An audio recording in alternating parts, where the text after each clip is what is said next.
ವಿದ್ವಾಂಸರಾದ ಬ್ರಹ್ಮಣ್ಯಾಚಾರ್ಯರು ಕಾರಣಾಂತರದಿಂದ ಇವತ್ತು ಉಪನ್ಯಾಸಕ್ಕೆ ಬರಲಿಲ್ಲ. ಅದಕ್ಕಾಗಿ ಬ್ರಹ್ಮಣ್ಯಾಚಾರ್ಯರು ಹಾಗೆಯೇ ಈ ಕಾರ್ಯಕ್ರಮದ ಪ್ರಾಯೋಜಕರು ನೀವು ಇವತ್ತಿನ ದಿನ ಈ ದಿನದ ಉಪನ್ಯಾಸವನ್ನು ಮಾಡಬೇಕು ಅಂತ ನಮ್ಮಲ್ಲಿ ಕೇಳಿಕೊಂಡದ್ದಕ್ಕೆ ಈ ದಿನ ಇವತ್ತು ಪ್ರವಚನವನ್ನು ಮಾಡ್ತಾ ಇದ್ದೇನೆ. ನಾನು ಇಂದು ಗೀತಾ ಜಯಂತಿ ಪ್ರಯುಕ್ತ ಗೀತೆಯ ಮಹಿಮೆಯನ್ನು ಹಾಗೂ ನಮ್ಮ ಜೀವನಕ್ಕೆ ಗೀತೆಯ ಅಂತರಂಗದ ನುಡಿಗಳ ಬಗ್ಗೆ ಚಿಂತನೆ ಮಾಡೋಣ ಅಂತ ಸಂಕಲ್ಪ ಮಾಡಿದ್ದೇನೆ. ಅದು ಯಥಾಶಕ್ತಿ ಎಷ್ಟರ ಮಟ್ಟಿಗೆ ಅದನ್ನು ನಾನು ಮಾಡ್ತೇನೆ ಅಂತ ಗೊತ್ತಿಲ್ಲ. ಹೇಳ್ತಾರೆ, ಬ್ರಹ್ಮಾಂಡ ಪುರಾಣದಲ್ಲಿಯ ಒಂದು ಮಾತು, ಶಾಸ್ತ್ರೇಷು ಭಾರತಂ ಸಾರಂ ತತ್ರ ನಾಮ ಸಹಸ್ರಕಂ ವೈಷ್ಣವಂ ಕೃಷ್ಣಗೀತಾ ಚ ತಜ್ಞಾನಾತ್ ಮುಚ್ಯತೆ ಅಂಜಸ. ಎಲ್ಲ ಶಾಸ್ತ್ರಗಳ ಸಾರ ಮಹಾಭಾರತ. ಮಹಾಭಾರತದ ಸಾರ ವಿಷ್ಣು ಸಹಸ್ರನಾಮ ಮತ್ತು ಭಗವದ್ಗೀತೆ. ಈ ಎರಡು ಗ್ರಂಥಗಳ ಶ್ರವಣ ಮನನಾದಿಗಳಿಂದ ಮುಕ್ತಿ ನಿಶ್ಚಿತ ಎಂದು ಹೇಳುತ್ತದೆ ಬ್ರಹ್ಮಾಂಡ ಪುರಾಣ. ಇನ್ನು ಮಹಾಭಾರತ ಸಮಸ್ತ ವೈದಿಕ ಸಾಹಿತ್ಯದ ಸಾರವಾಗಿದೆ. ಇಂತಹ ಮಹಾಭಾರತ ಎಂಬ ಪಾರಿಜಾತದ ಮಕರಂದದಂತೆ ಇರುವ ಗೀತೆ ಮಹಾಭಾರತದ ಸಾರ ಸರ್ವಸ್ವವೇ ಆಗಿದೆ. ಆದುದರಿಂದಲೇ ಭಾರತಂ ಸರ್ವಶಾಸ್ತ್ರೇಷು ಭಾರತೆ ಗೀತಿಕಾವರ ಎಂಬುದಾಗಿ ಕೂರ್ಮ ಪುರಾಣ ಗೀತೆಯ ಶ್ರೇಷ್ಠತೆಯನ್ನು ಕೊಂಡಾಡಿದೆ. ಇನ್ನು ವರಾಹ ಪುರಾಣ ಯಾವ ವಿಷ್ಣುರೂಪಿ ಭಗವಂತ ಧರಾದೇವಿಯನ್ನು ಕುರಿತು ಹೇಳಿದ ಮಾತುಗಳನ್ನು ನಾವು ಇಲ್ಲಿ ನೆನಪಿಸಿಕೊಳ್ಳಬೇಕು. ಈ ವರಾಹ ಪುರಾಣದಲ್ಲಿ ಭಗವಂತ ಹೇಳ್ತಾನೆ, ಪ್ರಾರಬ್ಧ ಕರ್ಮಗಳನ್ನು ಅನುಭವಿಸುತ್ತಿದ್ದರೂ ಕೂಡ ಯಾವನು ಪ್ರತಿನಿತ್ಯ ಗೀತಾಧ್ಯಾನದಲ್ಲಿ ತೊಡಗಿರುವನು ಲೋಕದಲ್ಲಿ ಅವನೇ ಸುಖಿ ಮುಕ್ತ ಸದೃಶ, ಅವನಿಗೆ ಕರ್ಮಗಳ ಲೇಪ ಆಗೋದಿಲ್ಲ.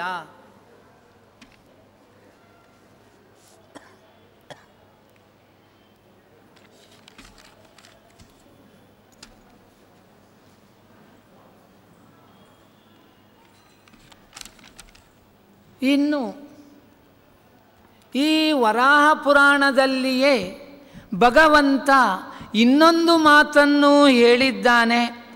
ಗೀತಾಯಾಃ ಪುಸ್ತಕಂ ಯತ್ರ ಯತ್ರ ಪಾಠಃ ಪ್ರವರ್ತತೆ ತತ್ರ ಸರ್ವಾಣಿ ತೀರ್ಥಾನಿ ಪ್ರಯಾಗಾದೀನಿ ತತ್ರ ವೈ. ಭಗವದ್ಗೀತೆಯ ಪುಸ್ತಕ ಎಲ್ಲಿ ಇರುವುದೋ, ಎಲ್ಲಿ ಅದರ ಪೂಜಾದಿಗಳನ್ನು ನಡೆಸ್ತಾರೋ, ಎಲ್ಲಿ ಗೀತಾ ಪಾಠ ಪ್ರವಚನಗಳು ನಡೆಯುವವೋ ಅಲ್ಲಿ ಪ್ರಯಾಗವೇ ಮೊದಲಾದಂತಹ ಎಲ್ಲ ತೀರ್ಥಗಳು, ಆ ತೀರ್ಥ ಅಭಿಮಾನಿಗಳು ಸನ್ನಿಹಿತರಾಗಿರ್ತಾರೆ. ಇನ್ನು ಭಗವಂತ ಇನ್ನೂ ಒಂದು ಮಾತನ್ನು ಹೇಳ್ತಾನೆ ವರಾಹ ಪುರಾಣದಲ್ಲಿ ತನ್ನ ದೇವಿಗೆ, ತನ್ನ ಸತಿಗೆ, ಯಾವ ಆ ಲಕ್ಷ್ಮೀದೇವಿಗೆ ಹೇಳ್ತಾನೆ, ನೋಡಮ್ಮ, ಎಲ್ಲಿ ಗೀತಾಶ್ರಯೇಹಂ ತಿಷ್ಠಾಮಿ ಗೀತಾ ಮೇ ಚೋತ್ತಮಂ ಗೃಹಂ ಗೀತಾಜ್ಞಾನಮುಪಾಶ್ರಿತ್ಯ ತ್ರೀನ್ ಲೋಕಾನ್ ಪಾಲಯಾಮ್ಯಹಂ.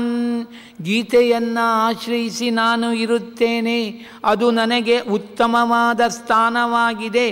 ಗೀತೆಯಲ್ಲಿ ವಿವರಿಸಿರುವ ರೀತಿಯಲ್ಲಿ ಜ್ಞಾನದ ರೀತಿಯನ್ನು ಯಾರು ಅನುಸರಿಸಿ ಆ ವಿವರಿಸಿರುವ ಜ್ಞಾನದ ರೀತಿಯನ್ನು ಅನುಸರಿಸಿ ನಾನು 3 ಲೋಕಗಳನ್ನು ರಕ್ಷಿಸುತ್ತೇನೆ.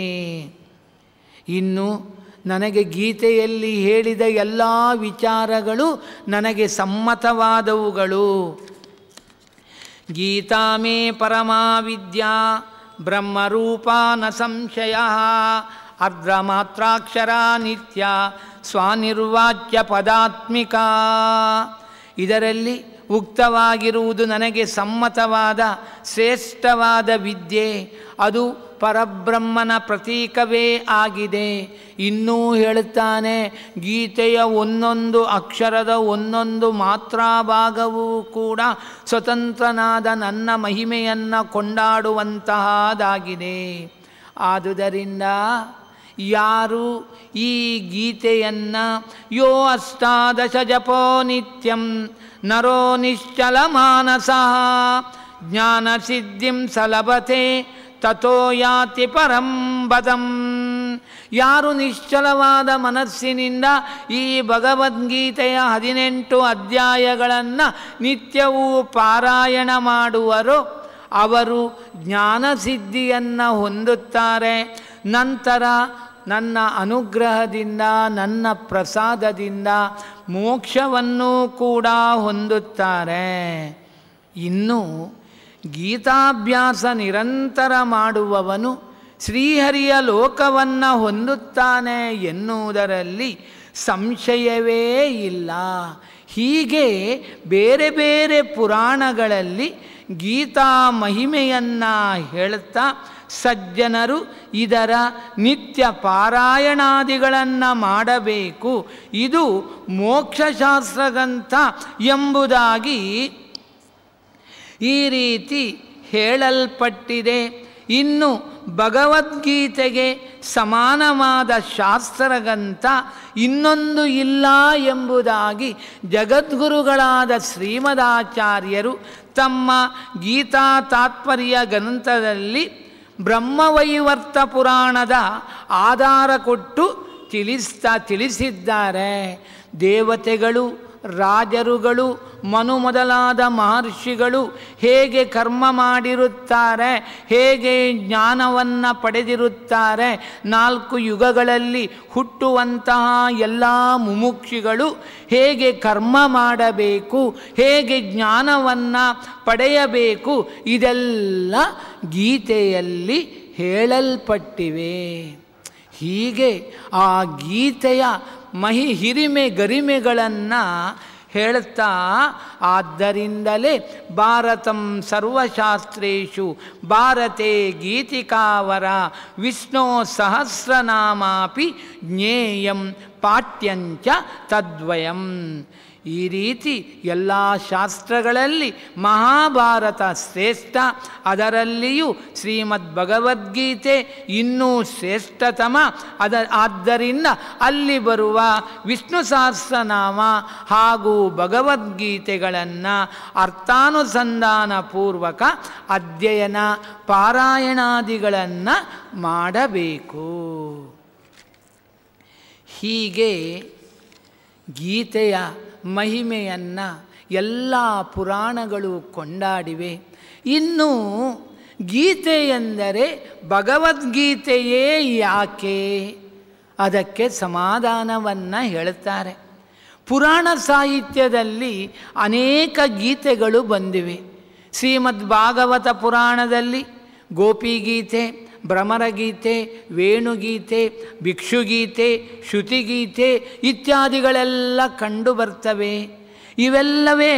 ಇದಲ್ಲದೆ ಭಗವಂತ ಉದ್ಧವನಿಗೆ ಉಪದೇಶಿಸಿದ ಗೀತೆ ಉದ್ಧವ ಗೀತೆ ಎಂದೆನಿಸಿದೆ. ಆದರೆ ಭಗವಂತ ಶ್ರೀಕೃಷ್ಣ ಅರ್ಜುನನಿಗೆ ಉಪದೇಶಿಸಿದ ಗೀತೆ ಅರ್ಜುನ ಗೀತೆ ಅಂತ ಯಾರೂ ಕರೆಯುವುದಿಲ್ಲ, ಅದು ಭಗವದ್ಗೀತೆ ಎಂದೆನಿಸಿದೆ. ಭಗವದ್ಗೀತೆ ಅರ್ಜುನನಿಗೆ ಮಾತ್ರ ಉಪದೇಶಿಸಿದ ಗೀತೆಯಾಗಿರದೆ ಇಡೀ ಸಜ್ಜನ ಸಮುದಾಯವನ್ನು ಕುರಿತು ಅವರ ಉದ್ಧಾರವನ್ನು ಮನದಲ್ಲಿ ಇಟ್ಟು ಉಪದೇಶಿಸಿದ ಗೀತೆಯಾಗಿದೆ. ಇದು ಭಗವಂತನಿಗೂ ಅತಿ ಪ್ರಿಯವಾದ ಗೀತೆ ಮತ್ತು ಭಗವಂತನನ್ನು, ಅವನ ಸ್ವರೂಪವನ್ನು ತಿಳಿಸಿಕೊಡುವ ಗೀತೆಯಾಗಿದೆ. ಉದ್ಧವ ಗೀತೆಯನ್ನು ಯಾರಿಗೋಸ್ಕರ ಭಗವಂತ ಉಪದೇಶಿಸಿದನು, ಅವರ ಹೆಸರಿನಿಂದ ಅದು ಪ್ರಸಿದ್ಧಿಗೆ ಬಂದಿತ್ತಾದರೆ, ಈ ಭಗವದ್ಗೀತೆ ಅದನ್ನು ಹೇಳಿದವರ ಹೆಸರಿನಿಂದ ಪ್ರಸಿದ್ಧಿಗೆ ಬಂತು. ಎಲ್ಲರಿಗೂ ಅಷ್ಟೇ ನೋಡಿ, ಗೀತೆ ಅಂದ ಕೂಡಲೇ ಮನಸ್ಸಿಗೆ ಮೊದಲು ಬರುವುದು ಯಾವುದು? ಭಗವದ್ಗೀತೆ. ಹೀಗೆ ಆ ಗೀತೆ, ಭಗವದ್ಗೀತೆಯ ಮಹತ್ವವನ್ನು ಹೇಳುತ್ತಾ,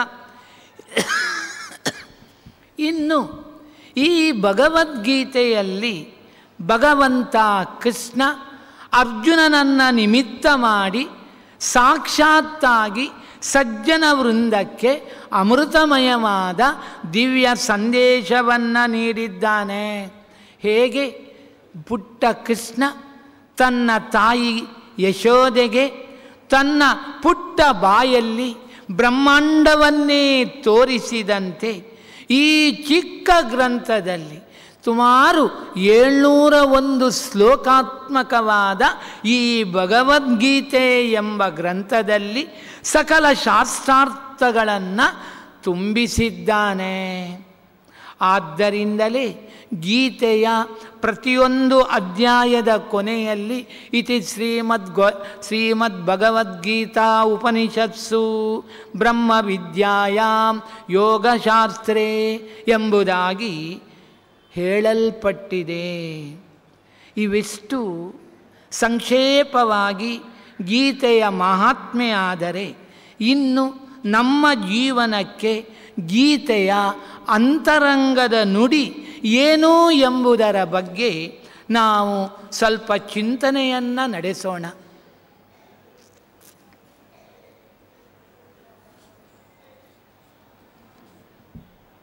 ಈ ಗೀತೆ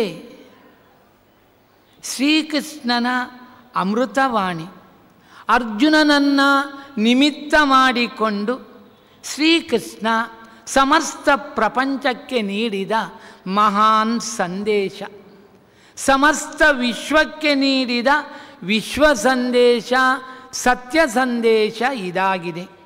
ಜೀವನದಲ್ಲಿ ಬರಬಹುದಾದ ಮಾನಸಿಕ ಸಂಘರ್ಷದ ಸನ್ನಿವೇಶಗಳಲ್ಲಿ ನಡೆದುಕೊಳ್ಳಬೇಕಾದ ರೀತಿ ನೀತಿಗಳನ್ನು ತಿಳಿಸಿ ಮಾನವರನ್ನು ಉದ್ಧರಿಸುವ ಗೀತೆಯ ಅಂತರಂಗದ ಬಗ್ಗೆ ನಾವೀಗ ಚಿಂತನೆ ಮಾಡೋಣ. ಮೊದಲು ನಾವು ಈ ಭಗವದ್ಗೀತೆಯ ರಚನೆಯ ಹಿನ್ನೆಲೆಯನ್ನು ನೋಡಬೇಕು. ಏನಾಗಿದೆ? ಧರ್ಮಕ್ಷೇತ್ರೇ ಕುರುಕ್ಷೇತ್ರೇ. ಯಾವ ಆ ಧರ್ಮಕ್ಷೇತ್ರವಾದ ಕುರುಕ್ಷೇತ್ರದಲ್ಲಿ ಇಬ್ಬರೂ ಬಂದು ನಿಂತಿದ್ದಾರೆ ಯುದ್ಧಕ್ಕಾಗಿ ಅಲ್ವಾ? ಕುರುಕ್ಷೇತ್ರದಲ್ಲಿ ಕೌರವ ಪಾಂಡವರ ಎರಡೂ ಕಡೆಯ ಸೇನೆಗಳು ಯುದ್ಧಕ್ಕೆ ಸಿದ್ಧವಾಗಿ ನಿಂತಿವೆ. ಯುದ್ಧದ ಕಹಳೆ ಮೊಳಗುತ್ತಿದ್ದಂತೆಯೇ ಅರ್ಜುನನಿಗೆ ತನ್ನ ಎದುರು ನಿಂತಿದ್ದಂತಹ ಗುರುಗಳು ಬಂಧು ಜನರನ್ನು ನೋಡಿ ಈ ಯುದ್ಧದಲ್ಲಿ ತೊಡಗುವುದು ಸರಿಯೇ, ರಾಜ್ಯದ ಆಸೆಯಿಂದ ಈ ಬಂಧು ಬಾಂಧವರನ್ನು ಕೊಲ್ಲುವುದು ಸರಿಯೇ ಇತ್ಯಾದಿ ಸಂಶಯಗಳು ಕಾಡತೊಡಗಿದವು. ಇನ್ನೇನು ಅರ್ಜುನ ಮೋಹ ಪರವಶನಾಗಿ ಮಾನಸಿಕ ಗೊಂದಲದಲ್ಲಿ ಸಿಲುಕಿಬಿಟ್ಟಿದ್ದಾನೆ. ಅವನ ಮೈಯೆಲ್ಲ ಬಂಧು ಬಾಂಧವರನ್ನು ತನ್ನವರನ್ನು ನೋಡಿ ಮೈಯಲ್ಲಿ ನಡುಕ ಉಂಟಾಗಿದೆ. ಇನ್ನೇನು ಕೂದಲುಗಳೆಲ್ಲ ನಿಮಿರಿ ನಿಂತಿವೆ. ಗಾಂಡೀವ ಧನುಸ್ಸು ಕೈಯಿಂದ ಜಾರ್ತಾ ಇದೆ.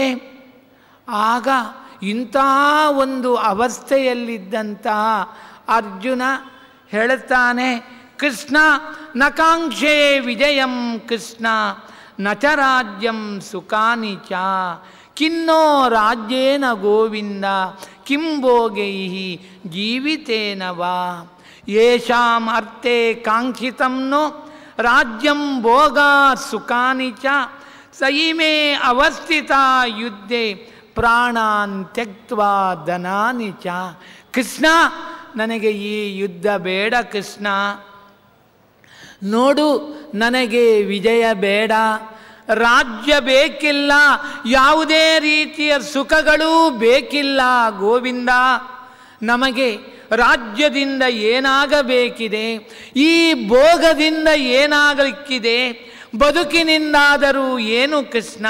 ನಮಗೆ ಈ ಎಲ್ಲ ರಾಜ್ಯ ಭೋಗಗಳು ಸುಖಗಳು ಯಾರಿಗೋಸ್ಕರ ಬೇಕಿವೆಯೋ ಅಂತಹ ಗುರುಗಳು, ತಂದೆಯಂಥವರು, ಮಕ್ಕಳು, ತಾತಂದಿರು, ಸೋದರ ಮಾವಂದಿರು, ಹೆಣ್ಣು ಕೊಟ್ಟ ಮಾವಂದಿರು, ಮೊಮ್ಮಕ್ಕಳು, ಮೈದುನರು ಹಾಗೂ ನೆಂಟರಿಷ್ಟರು ಇವರೇ ಮೊದಲಾದವರೆಲ್ಲ ಪ್ರಾಣ ಹಾಗೂ ಧನದ ಹಂಗನ್ನು ತೊರೆದು ಈ ಯುದ್ಧದಲ್ಲಿ ನೆರೆದಿರುವರು. ಎಲ್ಲ ಯುದ್ಧಕ್ಕಾಗಿ ಬಂದಿದ್ದಾರೆ ಕೃಷ್ಣ. ನೋಡು, ಇವರನ್ನೆಲ್ಲ ಕೊಂದು ಸ್ವಜನಮ್ಮಿ ಕಥಂ ಹತ್ವಾ ಸುಖಿನಃ ಶ್ಯಾಮ ಮಾಧವ. ಹೇ ಮಾಧವ, ನಮ್ಮ ಜನರನ್ನೇ ಕೊಂದು ನಾವಾದರೂ ಸುಖಿಗಳಾಗುವುದಾದರೂ ಹೇಗೆ? ಆದ್ದರಿಂದ ಕೃಷ್ಣ, ನನಗೆ ಈ ಯುದ್ಧವೇ ಬೇಡ ಎಂಬುದಾಗಿ ಹೇಳಿದ ಅರ್ಜುನ. ಆಗ ಜಗದೀಶ್ವರನಾದ ಧರ್ಮ ರಕ್ಷಕನಾದ ಕೃಷ್ಣ ಹೇಳುತ್ತಾನೆ, ನಾರಾಯಣದ್ವಿಟ್ ತದನುಬಂಧಿ ನಿಗ್ರಹೋ ಕ್ಷತ್ರಿಯಾಣಾಂ ಪರಮೋ ಧರ್ಮ ಎಂಬುದಾಗಿ ತಿಳಿಸುತ್ತಾ ಸಮಗ್ರ ಗೀತೆಯನ್ನು ಬೋಧಿಸಿ ಅರ್ಜುನನ ಎಲ್ಲ ಸಂದೇಹಗಳನ್ನು ಪರಿಹರಿಸಿದ. ಆಗ ಕೃಷ್ಣನ ಉಪದೇಶವನ್ನು ಕೇಳಿ ಅರ್ಜುನನ ಎಲ್ಲ ಸಂಶಯವು ಪರಿಹಾರವಾಯಿತು. ಅವನಿಗೆ ಆವರಿಸಿದ ಮೋಹ ನಾಶವಾಯಿತು. ಅವನು ಯುದ್ಧಕ್ಕೆ ಸಿದ್ಧನಾದ. ಇದು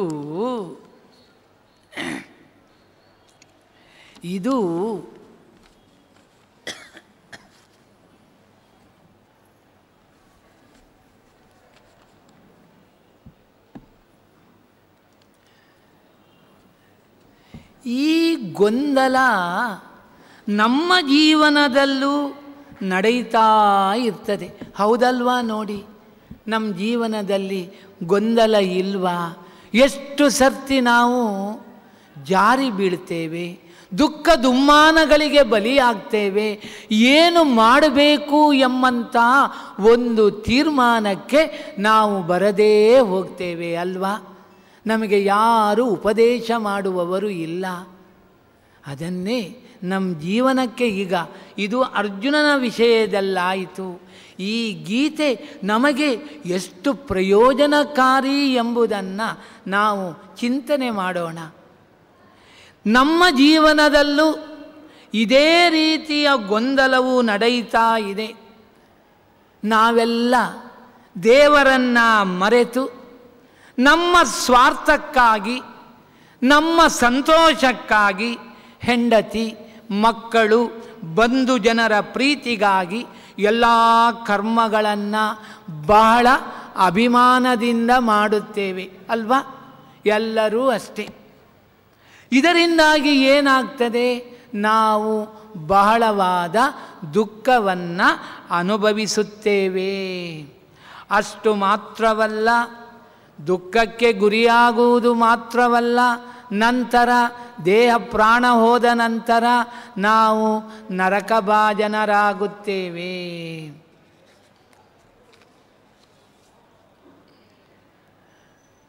ಇದರಿಂದ ನಾವು ಮುಕ್ತರಾಗಬೇಕು.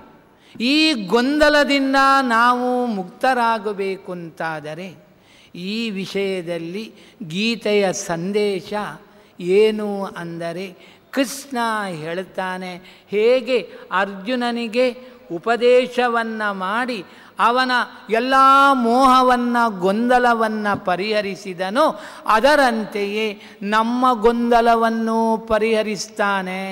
ನಾವು ಭಗವದ್ಗೀತೆಯ ಮೂಲಕ ನಮ್ಮ ಗೊಂದಲವನ್ನು ಪರಿಹರಿಸ್ತಾನೆ. ಅದು ಏನು ಅವನ ಸಂದೇಶ? ಈ ವಿಷಯದಲ್ಲಿ ಗೀತೆಯ ಸಂದೇಶ ಏನು ಅಂದರೆ ಕೃಷ್ಣ ಹೇಳ್ತಾನೆ, ಮಾತ್ರ ಸ್ಪರ್ಶಾಸ್ತು ಕೌಂತೆಯ ಶೀತೋಷ್ಣ ಸುಖ ದುಃಖದಾಹ ಆಗಮ ಪಾಯಿನೋ ಅನಿತ್ಯಾ ತಾನ್ ತಿತಿಕ್ಷಸ್ವ ಭಾರತ. ನೋಡು ಸಜ್ಜನರೇ, ನೋಡಿ, ಜೀವನದಲ್ಲಿ ಬಂಧುಗಳು, ವಿಷಯ ಸಂಬಂಧಗಳು ಸ್ವರೂಪತಃ ಅನಿತ್ಯಗಳು ಅಲ್ವಾ?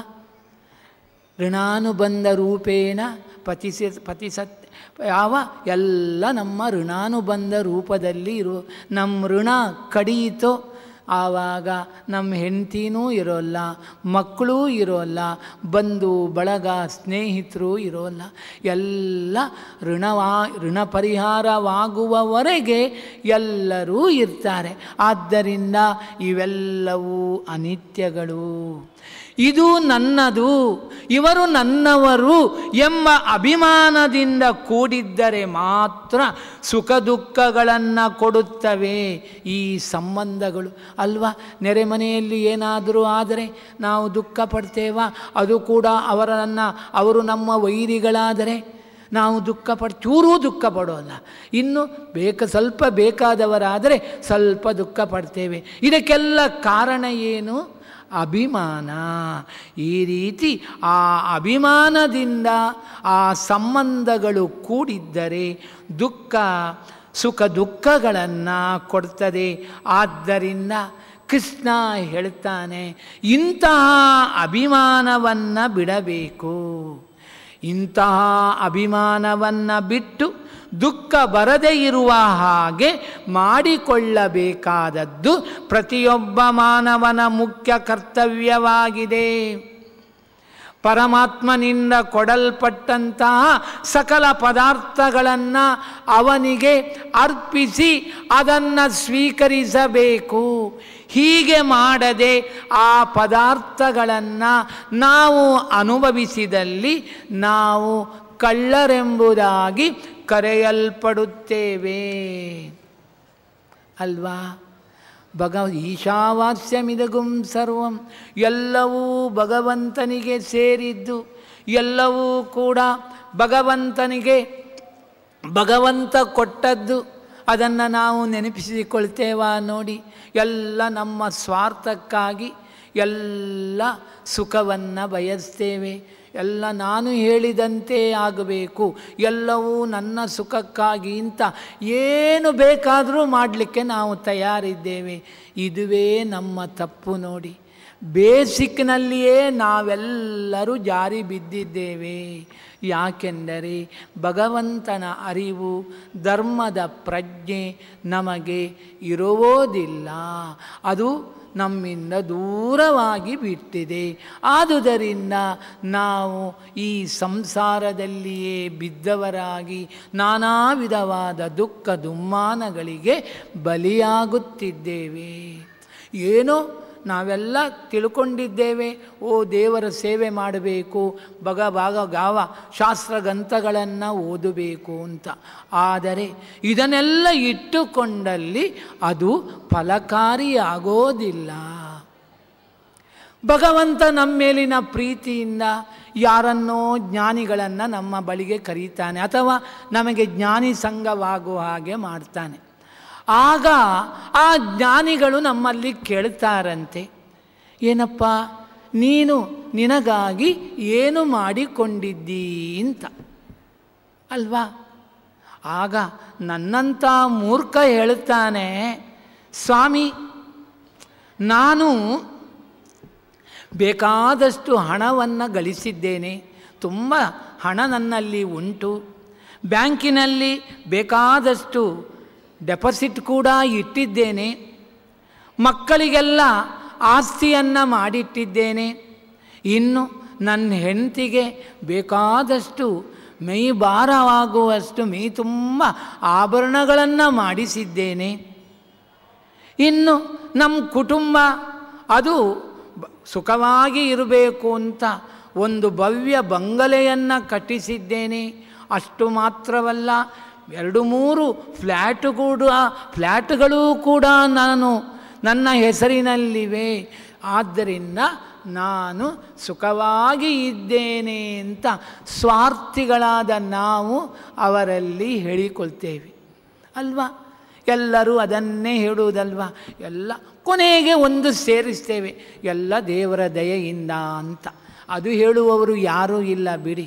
ಸುಖವು ಬಂದರೆ ನಾನೇ ಸಮರ್ಥ, ದುಃಖ ಬಂದರೆ ಹರಿಯು ಮಾಳ್ಪ, ರೊಕ್ಕ ಬಂದರೆ ನಾನೇ ಧನಿಕ, ಸಿಕ್ಕಿ ಬಿದ್ದರೆ ಹರಿಯ ವ್ಯಾಪಾರ. ಆ ಧೃತರಾಷ್ಟ್ರ ಮಾಡಿದ ನೋಡಿ. ಎಲ್ಲರೂ ಹಾಗೆ. ಒಳ್ಳೆಯದಾಯ್ತಾ ನಾನು ಮಾಡಿದೆ, ಕೆಟ್ಟದಾಯ್ತಾ ಎಲ್ಲ ದೇವರ ಚಿತ್ತರಿ, ದೇವರು ಮಾಡಿದಾಗ ಆಗ್ತದೆ ರೀ ಅಂತ ಹೇಳ್ತೇವೆ ಅಲ್ವಾ? ನೋಡಿ, ಇದನ್ನೇ ನಾವೆಲ್ಲ ಜೀವನದಲ್ಲಿ ತಿದ್ದಿಕೊಳ್ಳಬೇಕಾದ್ದು. ಹೀಗೆ ಆಗ ಆ ಜ್ಞಾನಿ ಹೇಳ್ತಾರಂತೆ, ಅಯ್ಯೋ ಅವರು ನಗುತ್ತಾರಂತೆ, ಅಯ್ಯೋ ಏನಪ್ಪ ಇದಿಷ್ಟೇನಾ ನಿನ್ನದು?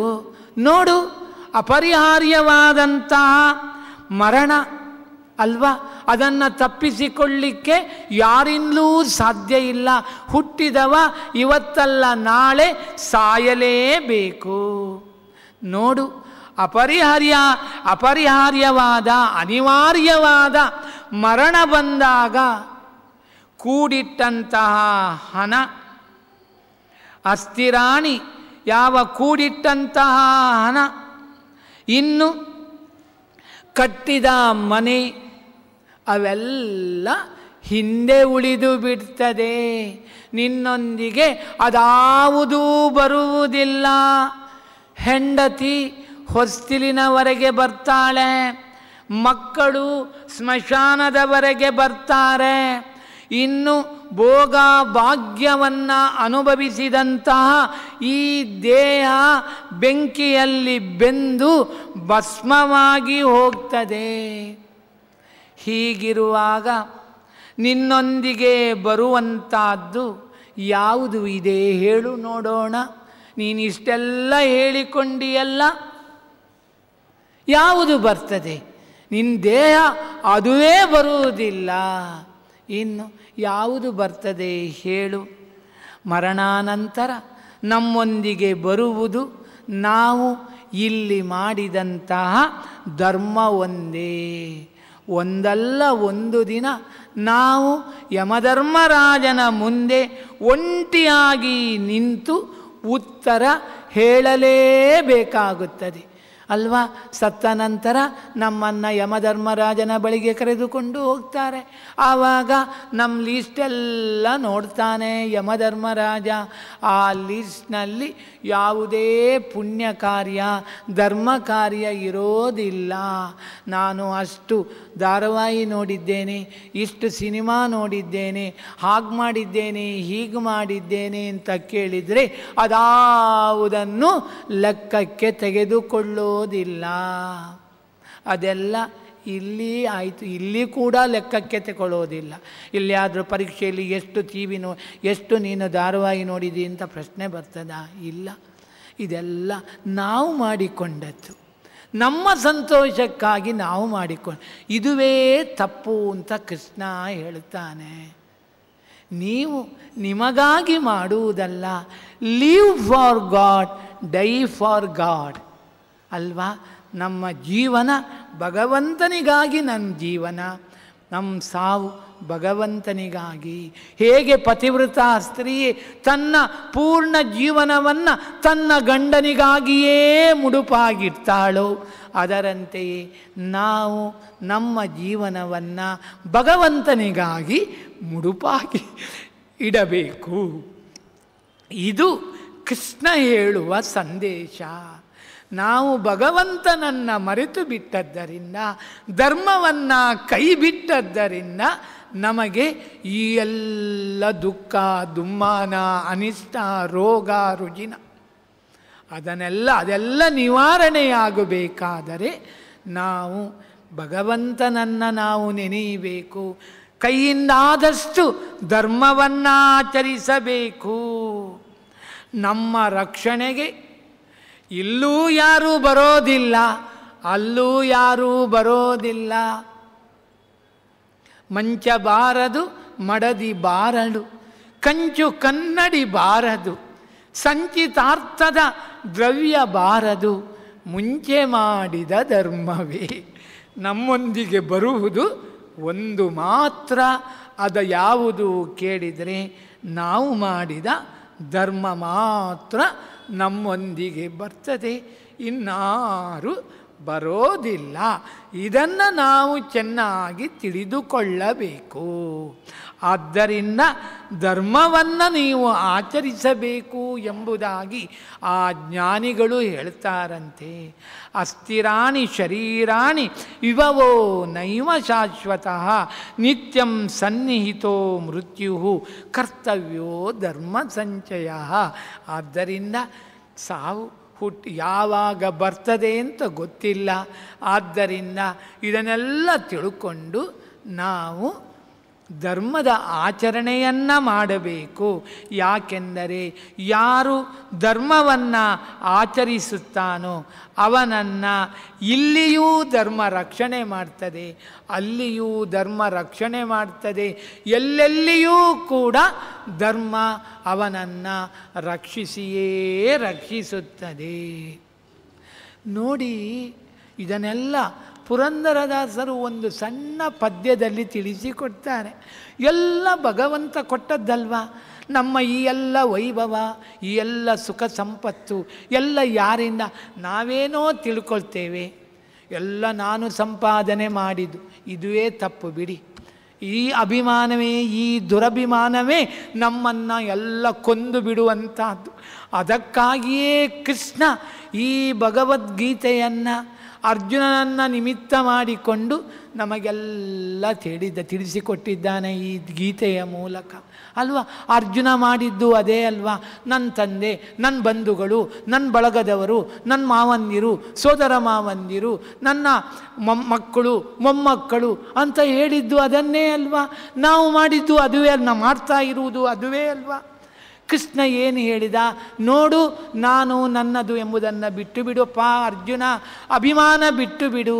ಈ ದುರಭಿಮಾನ ಇದೆಯಲ್ಲ, ಇದುವೇ ಎಲ್ಲ ಬಂಧಕ್ಕೆ ಕಾರಣ. ನೋಡು, ಎಲ್ಲವೂ ನಾನು ಅಂತ ತಿಳಿ. ಅದಕ್ಕೆ ಹೇಳಿದರು, ಕೆರೆಯ ನೀರನ್ನು ಕೆರೆಗೆ ಚೆಲ್ಲಿ ವರವ ಪಡೆದವರಂತೆ ಕಾಣಿರು, ಹರಿಯ ಕರುಣದಲಾದ ಭಾಗ್ಯವ ಹರಿ ಸಮರ್ಪಣೆ ಮಾಡಿ ಬದುಕಿರು. ಶ್ರೀ ಪುರಂದರ ವಿಠ್ಠಲ ರಾಯನ ಚರಣ ಕಮಲವ ನಂಬಿ ಬದುಕಿರು.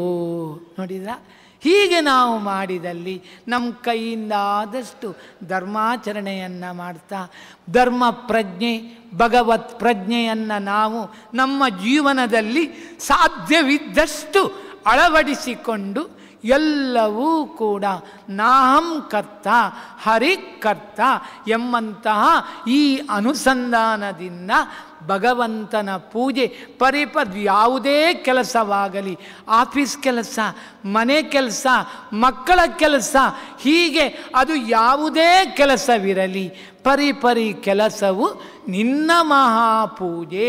ಎಲ್ಲ ಕೆಲಸವು ಕೃಷ್ಣ ನಿನ್ನ ಪೂಜೆ, ನಿನ್ನ ಪ್ರೀತಿಗಾಗಿ, ನಿನ್ನ ಅನುಗ್ರಹಕ್ಕಾಗಿ ನಾನು ಮಾಡ್ತಾ ಇದ್ದೇನೆ ಕೃಷ್ಣ. ಅದನ್ನು ನೀನು ಸ್ವೀಕರಿಸಿ ಅನುಗ್ರಹವನ್ನು ಮಾಡು ಎಂಬುದಾಗಿ ನಾವು ಈ ರೀತಿ ನಮ್ಮ ಜೀವನದಲ್ಲಿ, ಈ ರೀತಿಯಾಗಿ ನಮ್ಮ ಜೀವನದಲ್ಲಿ ನಾವು ಅಳವಡಿಸಿಕೊಂಡರೆ ಭಗವಂತ ಪ್ರೀತನಾಗ್ತಾನೆ. ನಮ್ಮೆಲ್ಲ ದುಃಖ ದುಮ್ಮಾನಗಳನ್ನು ದೂರೀಕರಿಸ್ತಾನೆ. ಮತ್ತು ಸಕಲ ವಿಧವಾದಂತಹ ಸುಖವನ್ನು ಇಹದಲ್ಲೂ ಕೊಡ್ತಾನೆ, ಪರದಲ್ಲೂ ಕೊಡ್ತಾನೆ. ಆದ್ದರಿಂದ ಈ ಮಾನವ ಜನ್ಮ ಇದೆಯಲ್ಲ, ಇದು ಅತ್ಯಂತ ದುರ್ಲಭವಾದದ್ದು.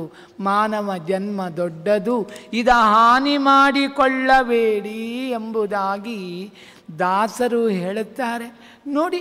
ಯಾರಾದರೂ ಒಂದು ಪ್ರಶ್ನೆ, ಒಬ್ಬರು ಪ್ರಶ್ನೆ ಮಾಡಿದರು, ಅಲ್ಲರಿ ನೀವೇನು ದೇವರ ಸ್ಮರಣೆ ಯಾಕೆ ಮಾಡ್ತಾ ಇಲ್ಲ, ದೇವರನ್ನು ಧರ್ಮವನ್ನು ಯಾಕೆ ನೀವು ಮಾಡ್ತಾ ಇಲ್ಲ ಅಂತ ಕೇಳಿದರೆ ನಮ್ಮಲ್ಲಿ ಏನು ಉತ್ತರ ಇದೆ ನೋಡಿ. ಅದನ್ನೇ ದಾಸರು ಕೇಳ್ತಾರೆ.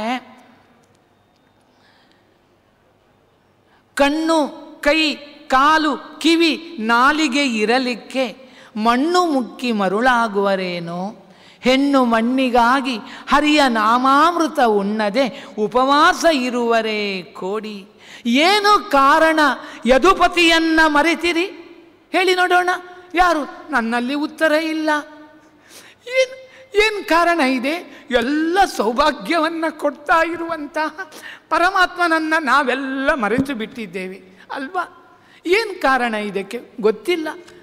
ಏನು ಉದಾಸೀನವೇ ಕಾರಣ, ಅಷ್ಟೇ ಹೇಳಬೇಕು. ನಮಗೆ ಯಾಕೆ ಅವ ಎದುರಿನಲ್ಲಿ ಕಾಣ್ತಾ ಇಲ್ಲ, ಕಾರ್ಯದಲ್ಲಿ ಕಾಣ್ತಾ ಇದೆ. ಕಾರ್ಯದಲ್ಲಿ ಕಾಣುವುದನ್ನು ಇದು ಭಗವಂತ ಮಾಡಿದ ಅಂತ ತಿಳ್ಕೊಳ್ಳುವಂತಹ ಅಪ್ರಜ್ಞೆ ನಮಗಿಲ್ಲ.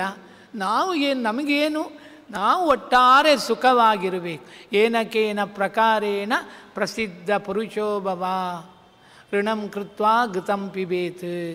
ಏನೇ ಆಗಲಿ ಸುಖವಾಗಿರಬೇಕು. ಅದನ್ನು ಏನು ಸಾಲಾಗಲಿ ಮೂಲ ಆಗಲಿ ಒಟ್ಟಾರೆ ನಾನು ಸುಖವಾಗಿರಬೇಕು ಅಂತ ಇದು ಮಾತ್ರ ನಮ್ಮಲ್ಲಿ ಇರುವಂಥದ್ದು. ಅದಕ್ಕೆ ದಾಸರು ಒಂದು ಪ್ರಶ್ನೆ ಮಾಡ್ತಾರೆ, ಏನು ಕಾರಣ ಯದುಪತಿಯನ್ನು ಮರೆತಿರಿ? ಧನ ಧಾನ್ಯ ಸತಿ ಸುತರು ಕಾಯುವರೇ ಅಲ್ವಾ? ನನ್ನ ಹೆಂಡತಿ, ನನ್ನ ಮಕ್ಕಳು ಎಲ್ಲ ನನ್ನನ್ನು ನೋಡಿ ಯಾರು ಬರ್ತಾರೆ?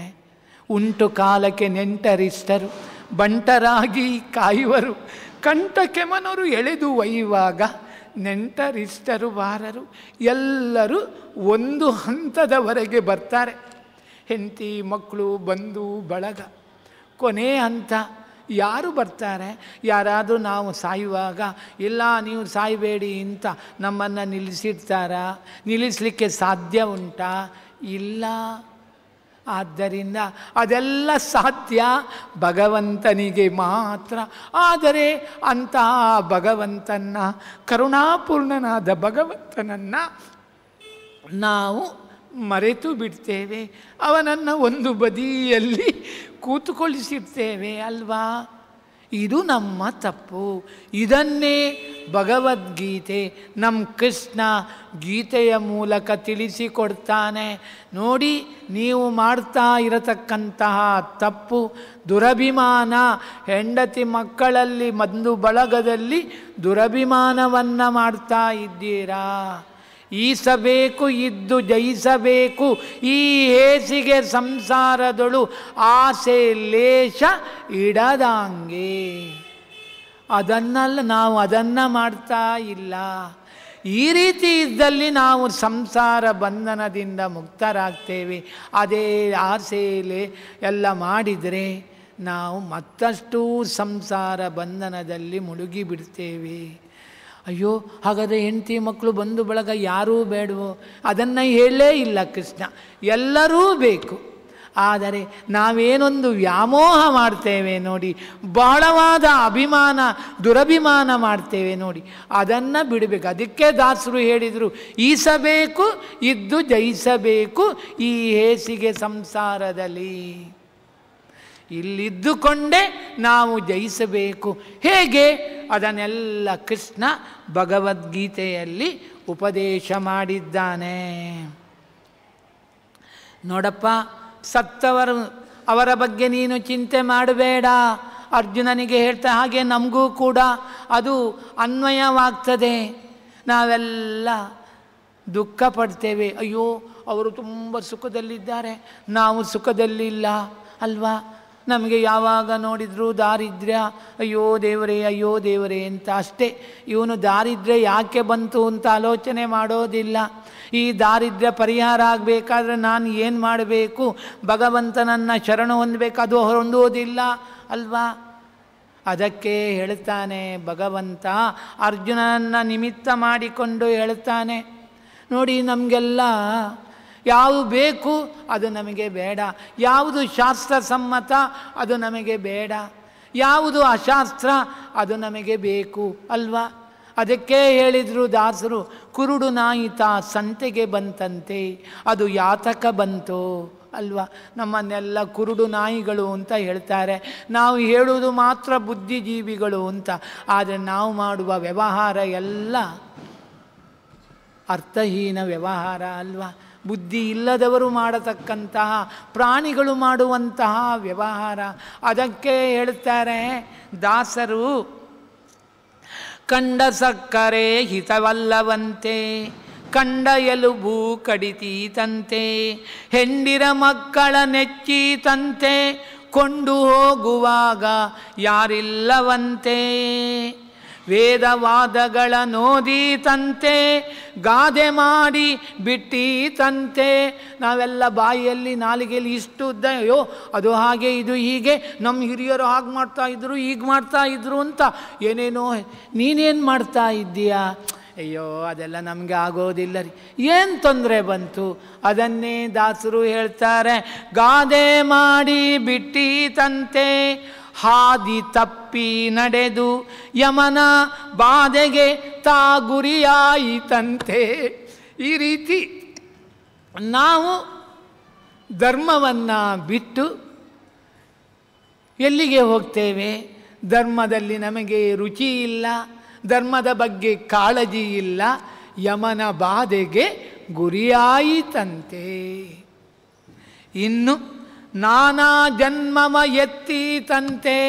ಅದರಿಂದಾಗಿ ಭಗವಂತನನ್ನು, ಧರ್ಮವನ್ನು ನಾವು ಮರೆತದ್ದರಿಂದ, ನಾನಾ ನೀ ತಂದೆ ನಾ ಬಂದೆ ನೀಯನ್ನ ತಂದೆ, ಒಂದಲ್ಲ ಎರಡಲ್ಲ ಮೂರಲ್ಲ ನಾಲ್ಕಲ್ಲ 84 ಲಕ್ಷ ಯೋನಿಗಳಲ್ಲಿ ನೀ ತಂದೆ ನಾ ಬಂದೆ ಅಲ್ವಾ? ಒಂದೋ ಎರಡೋ ಎಲ್ಲ ಯೋನಿಗಳಲ್ಲಿ ಹುಟ್ಟಿ ಅಲ್ಲಿ ಬೇಕಾದಷ್ಟು ದುಃಖವನ್ನು ಅನುಭವಿಸಿ ಕೊನೆಗೆ ಕರುಣಾಪೂರ್ಣನಾದ ಭಗವಂತ ನಮ್ಮ ಮೇಲೆ ದಯ ತೋರಿ ಈ ಮಾನವ ಜನ್ಮವನ್ನು ಕೊಟ್ಟ, ಅದರಲ್ಲೂ ಬ್ರಾಹ್ಮಣನನ್ನಾಗಿ ಹುಟ್ಟಿಸಿದ. ಇಷ್ಟೆಲ್ಲ ಮಾಡಿಯೂ ಕೂಡ ನೋಡಪ್ಪ, ಎಲ್ಲ ಪಾಪಗಳನ್ನು ಕಳ್ಕೊಂಡು ಪೂತಾತ್ಮನಾಗಿ ನನ್ನ ಬಳಿಗೆ ಬಾ, ನಿನಗೆ ಶಾಶ್ವತ ಸುಖವನ್ನು ಕೊಡ್ತೇನೆ ಅಂತ ಹೇಳಿ ನಮ್ಮನ್ನು ಕಳಿಸಿದ್ದಾನೆ. ನಾವು ಮಾಡಿದ್ದು ಏನು, ಮಾಡ್ತಾ ಇರುವುದು ಏನು ನೋಡಿ ಆಲೋಚನೆ ಮಾಡಿ. ನಾವೆಲ್ಲರೂ ಇದನ್ನು ಆಲೋಚನೆ ಮಾಡಬೇಕು. ನಮಗೆ ಧರ್ಮದಲ್ಲಿ ಶುದ್ಧಿ ಇದೆನಾ? ಭಗವಂತನಲ್ಲಿ ಭಕ್ತಿ ಇದೆನಾ? ಅಲ್ಲ, ನಿಮಗೆಲ್ಲ ಇರ್ಬೋದು, ನನಗೆ ಗೊತ್ತಿಲ್ಲ. ಅಲ್ಲ, ಹೇಳಿದ್ದು ಎಷ್ಟಿದೆ? ಎಲ್ಲ with God has centre, draw A circle of self activities ಅಂತ ನಮ್ಮ ಗುರುಗಳು ಹೇಳ್ತಾ ಇದ್ದರು. ದೇವರನ್ನು ಇಟ್ಟುಕೊಂಡು ಹೇಗೆ, ಇದಕ್ಕೆ ಉದಾಹರಣೆ ಕೊಡುವುದಾದರೆ, ದೃಷ್ಟಾಂತ ಕೊಡುವುದಾದರೆ ಪತಿವ್ರತೆ ಅವಳೇನು ಎಲ್ಲ ತನ್ನ ಗಂಡನನ್ನು ಮುಖ್ಯವಾಗಿ ಇಟ್ಟುಕೊಂಡು ತನ್ನ ಎಲ್ಲ ವ್ಯವಹಾರವನ್ನು ಮಾಡ್ತಾಳೆ. ಓ, ನಾನು ಹೀಗೆ ಮಾಡಿದರೆ ಗಂಡನಿಗೆ ಪ್ರೀತಿ ಆಗ್ತದಾ, ಅವನಿಗೆ ಸಂತೋಷವಾಗ್ತದಾ? ಅವನಿಗೆ ಸಂತೋಷವಾಗ್ತದೆ ಅಂತಾದರೆ ನಾನು ಇದನ್ನು ಮಾಡಬೇಕು, ಅವನಿಗೆ ಅದು ಪ್ರಿಯವಲ್ಲ ಅಂತಾದರೆ ನಾನು ಇದನ್ನು ಮಾಡೋದಿಲ್ಲ. ನಾನು ಬೆಳಿಗ್ಗೆ ಎದ್ದು ಕಾಫಿ ಕುಡಿಬೇಕು, ನನಗೆ ತವರು ಮನೆಯಲ್ಲಿ ಅದು ಅಭ್ಯಾಸ ಆಗಿಬಿಟ್ಟಿದೆ. ಆದರೆ ನಮ್ಮ ಗಂಡನಿಗೆ ಕಾಫಿ ಆಗೋದಿಲ್ಲ, ಅವರಿಗೆ ಬೆಡ್ ಕಾಫಿ ಆಗೋದಿಲ್ಲ. ಏನಿದ್ರೂ ಪೂಜೆಯೆಲ್ಲ ಮಾಡಿದ ನಂತರವೇ. ಆದ್ದರಿಂದ ನಾನೇನು ಮಾಡಬೇಕೀಗ? ನಾನು ಕಾಫಿ ಕುಡಿದ್ರೆ ನನ್ನ ಗಂಡನಿಗೆ ಬೇಜಾರಾಗ್ತದೆ. ಆದ್ದರಿಂದ ನಾನು ಕಾಫಿ ಕುಡಿಯೋದಿಲ್ಲ. ಒಂದು ವೇಳೆ ಕಾಫಿ ಕುಡಿಯುವುದಾದರೂ ಅವರೆಲ್ಲ ಅವರ ಸ್ನಾನ, ಸಂಧ್ಯಾ ವಂದನೆ, ಪೂಜೆ ಎಲ್ಲ ಮಾಡಿದ ನಂತರ ಅವರಿಗೆ ಹಾಲು ಕೊಟ್ಟು ನಾನು ಅವರ ಅನುಮತಿಯನ್ನು ಪಡೆದು ಕಾಫಿ ಕುಡಿಯುತ್ತೇನೆ. ಆಮೇಲೆ ಮೆಲ್ಲನೆ ಆ ಕಾಫಿ, ನನ್ನ ಗಂಡನಿಗೆ ಇಷ್ಟವಿಲ್ಲದ ಕಾಫಿಯನ್ನು ಅದನ್ನೂ ನಾನು ತ್ಯಾಗ ಮಾಡ್ತೇನೆ ಅಂತ ಹೀಗೆ ಎಲ್ಲವನ್ನೂ ಕೂಡ ತನ್ನ ಗಂಡನ ಸಂತೋಷವನ್ನು ಬಯಸಿ ಎಲ್ಲವನ್ನು ತ್ಯಾಗ ಮಾಡ್ತಾಳೋ. ಮತ್ತು ಎಲ್ಲ ಸತ್ಕರ್ಮ, ತನ್ನ ಗಂಡನಿಗೆ ಪ್ರೀತಿಕರವಾದ ಕರ್ಮಗಳನ್ನು ಮಾಡಿ ಆ ಗಂಡನ ಪ್ರೀತಿಗೆ ಪಾತ್ರಳಾಗ್ತಾಳೋ. ಹಾಗೆಯೇ ನಾವು ಕೂಡ ಎಲ್ಲ ಕರ್ಮವನ್ನು ಭಗವಂತನ ಪ್ರೀತಿಯನ್ನು ಬಯಸಿ, ಅವನ ಸಂತೋಷವನ್ನು ಬಯಸಿ ನಾನು ಇವತ್ತು ಏಕಾದಶಿ, ಊಟ ಮಾಡಬಾರದು. ನಾನು ಏನು ಉಪವಾಸ ಇದ್ದರೆ ಭಗವಂತನಿಗೆ ಪ್ರೀತಿ ಆಗ್ತದೆ. ಆದ್ದರಿಂದ ಭಗವಂತನಿಗೆ ಇದು ಪ್ರೀತಿಕರವಾದ್ದರಿಂದ ಏನೇ ಕಷ್ಟ, ಎಷ್ಟೇ ಕಷ್ಟವಾಗಲಿ ನಾನು ಉಪವಾಸದಿಂದ ಇರಬೇಕು, ಭಗವಂತನ ಚಿಂತನೆಯನ್ನು ಯಥಾಶಕ್ತಿ ಮಾಡಬೇಕು ಎಂಬುದಾಗಿ ಈ ರೀತಿ ನಾವು ನಮ್ಮ ಎಲ್ಲ ಕರ್ಮಗಳನ್ನು ಭಗವಂತನ ಪ್ರೀತಿಗಾಗಿ ನಾವು ಮಾಡಿದಲ್ಲಿ ಭಗವಂತ ಬೇಗ ಪ್ರೀತನಾಗಿ ನಮಗೆ ಅನುಗ್ರಹವನ್ನು ಮಾಡ್ತಾನೆ. ಇದೇ ಗೀತೆಯ ಜೀವನ ಸಂದೇಶ. ಹೀಗೆಯೇ ಈ ರೀತಿ ಹೇಳ್ತಾರೆ ದಾಸರು. ನಾನಾ ಜನ್ಮವ ನೆತ್ತೀತಂತೆ ಮಾನವನಾಗಿ ಹುಟ್ಟೀತಂತೆ, ಕಾನನ ತಿರುಗೀತಂತೆ, ತಾನು ತನ್ನನ ಮರೆಯೀತಂತೆ.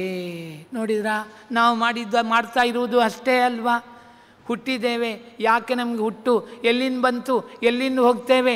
ಹುಟ್ಟುವಾಗ ಏನೂ ತರಲಿಲ್ಲ, ಹೋಗುವಾಗ ಏನೂ ಇಟ್ಕೊಂಡು ಹೋಗ್ತಾ ಇಲ್ಲ. ಈ ಹುಟ್ಟು ಸಾವಿನ ಮಧ್ಯದೊಳಗೆ ನಾವು ಏನೇನೇನೆಲ್ಲ ಮಾಡ್ತೇವೆ ನೋಡಿ ಅಲ್ವಾ? ಮಾಡಬಾರ್ದೆಲ್ಲ ಮಾಡಿಬಿಡ್ತೇವೆ. ಆದ್ದರಿಂದ ನಾವು ನರಕಭಾಜನರಾಗ್ತೇವೆ, ದುಃಖಭಾಜನರಾಗ್ತೇವೆ. ಸಂಸಾರದಲ್ಲಿ ಸುಖ ಎನ್ನುವಂಥದ್ದಿಲ್ಲ, ದುಃಖವೇ. ಎಲ್ಲರೂ ಸುಖವನ್ನೇ ಬಯಸುವವರು, ದುಃಖವನ್ನು ಬಯಸುವವರಿಲ್ಲ. ಆದರೆ ನಾವು ಸುಖವನ್ನು ಬಯಸಿದರೂ ನಮಗೆ ದುಃಖವೇ ಬಂದು ಬಿಡ್ತದೆ. ಅದಕ್ಕೆ ಕಾರಣ ನಾವು ಭಗವಂತನನ್ನು ಮರೆತದ್ದು, ಧರ್ಮವನ್ನು ಬಿಟ್ಟದ್ದು. ಅದನ್ನೇ ಕೃಷ್ಣ ಹೇಳ್ತಾನೆ ಗೀತೆಯಲ್ಲಿ. ಆದ್ದರಿಂದ ನನ್ನನ್ನು ಮರೆಯಬೇಡಿ, ಧರ್ಮವನ್ನು ಬಿಡಬೇಡಿ. ಧರ್ಮವನ್ನು ನೀವು ಆಚರಿಸಿದರೆ ನಾನು ನಿಮಗೆ ಅನುಗ್ರಹವನ್ನು ಮಾಡ್ತೇನೆ.